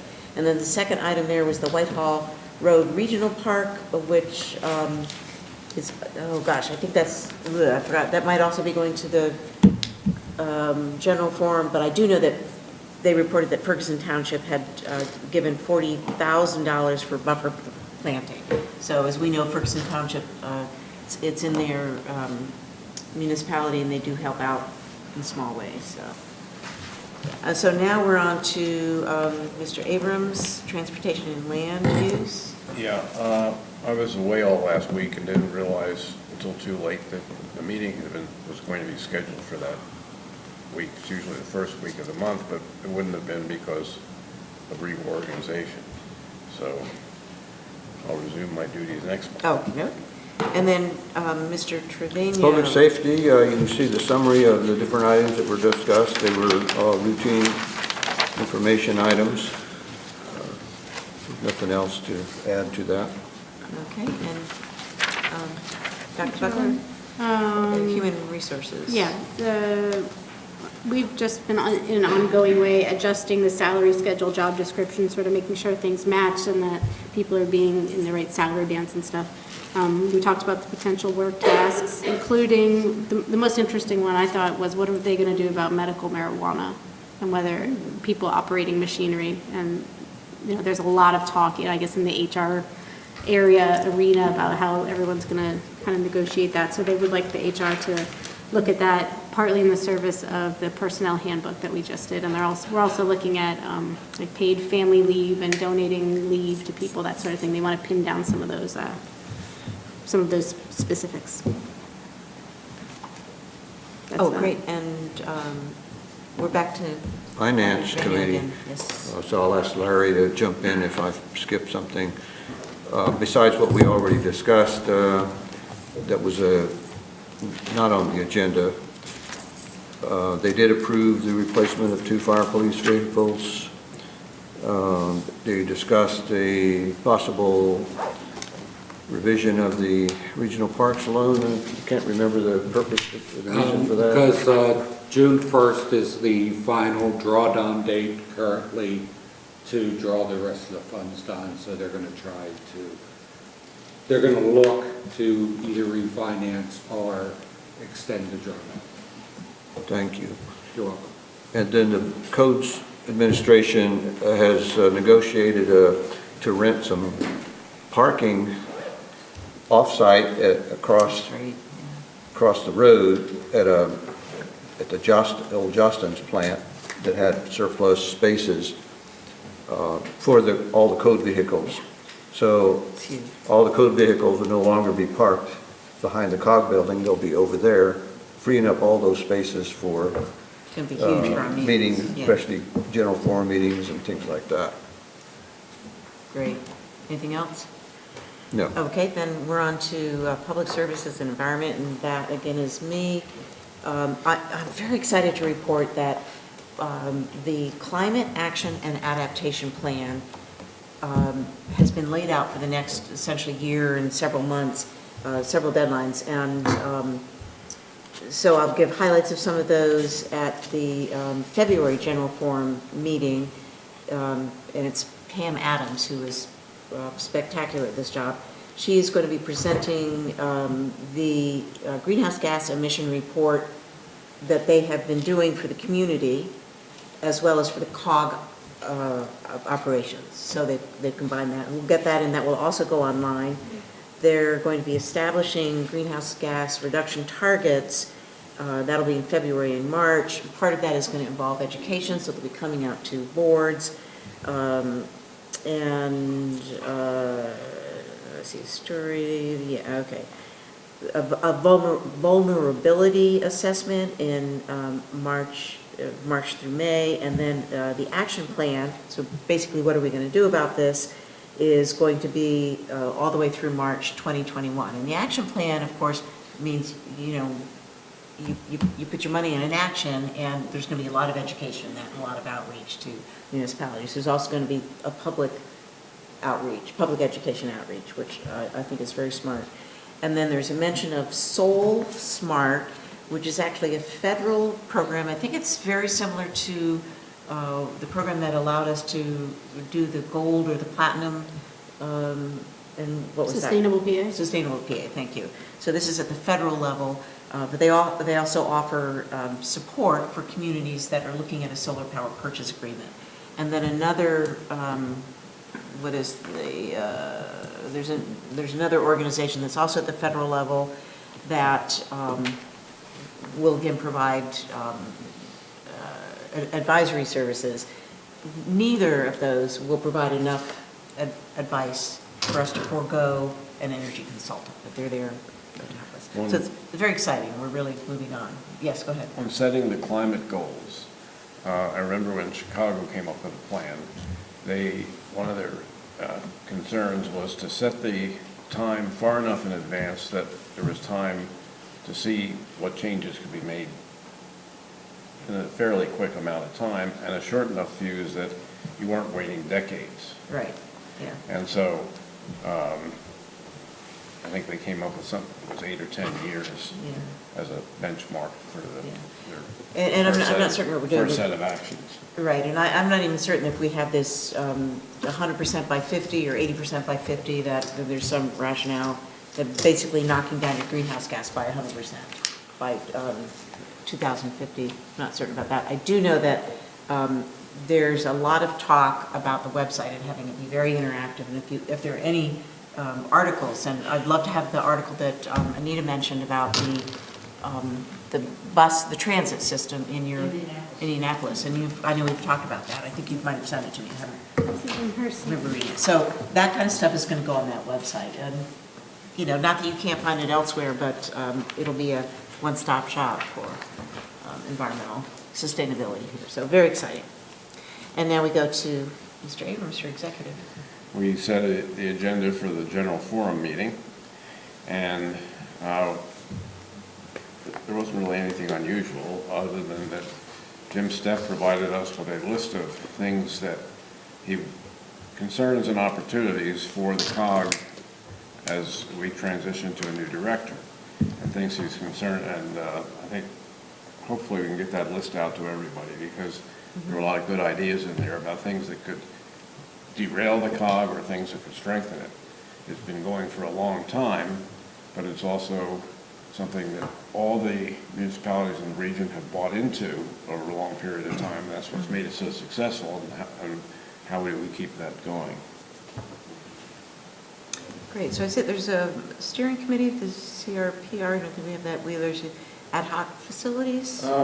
Yeah, you'll see something coming at the general forum. The results of that should be referred to the municipalities for review. And then, in essence, what do you do with it now that it's done? And we'll have that discussion in February with comments due back, I think, in March. Gotcha. And Larry, do you have anything to say? Ad hoc facilities was the organizational meeting. We talked about the Millbrook Marsh Boardwalk, which was also, Dan mentioned, that we talked about also in finance. We talked also about the code parking spaces that they're renting, and we discussed the code renovation project, and approved the revised facilities coordinator job description. The only one thing I should mention is with Jim Steff's last day coming sooner rather than later, he suggests moving the committee from an ad hoc committee to a standing committee, which would involve amending the COG Articles of Agreement, which was last done in 2008. So they're going to recommend that to the executive committee, and it could take like 6 to 12 months to change the Articles of Agreement per Jim. Wow, okay. Jessica, you have anything? Executive Search Committee. Picked up my notebook of 14 candidates that we're going to be talking about on Monday. So we're going to exciting. narrow it down so we can decide who we're going to invite and interview. Very exciting. Fire Services? I don't know what that is. Study committee That's in about Vermont.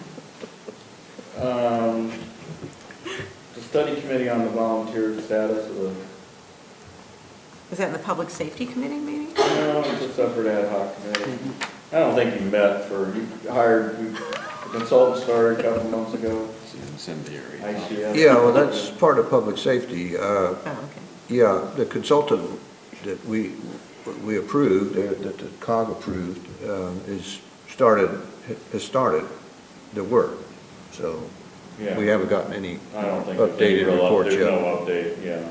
Right. But that's just, those are all the ad hoc committees that Okay. essentially COG is running. So moving right along, so we've already discussed the solar power purchase agreement, the State College Water, Borough Water Authority. That's right, record report. The Cable Consortium. Well, we had our organizational meeting, but there's anticipation of no meetings at all this year because we already agreed. Okay.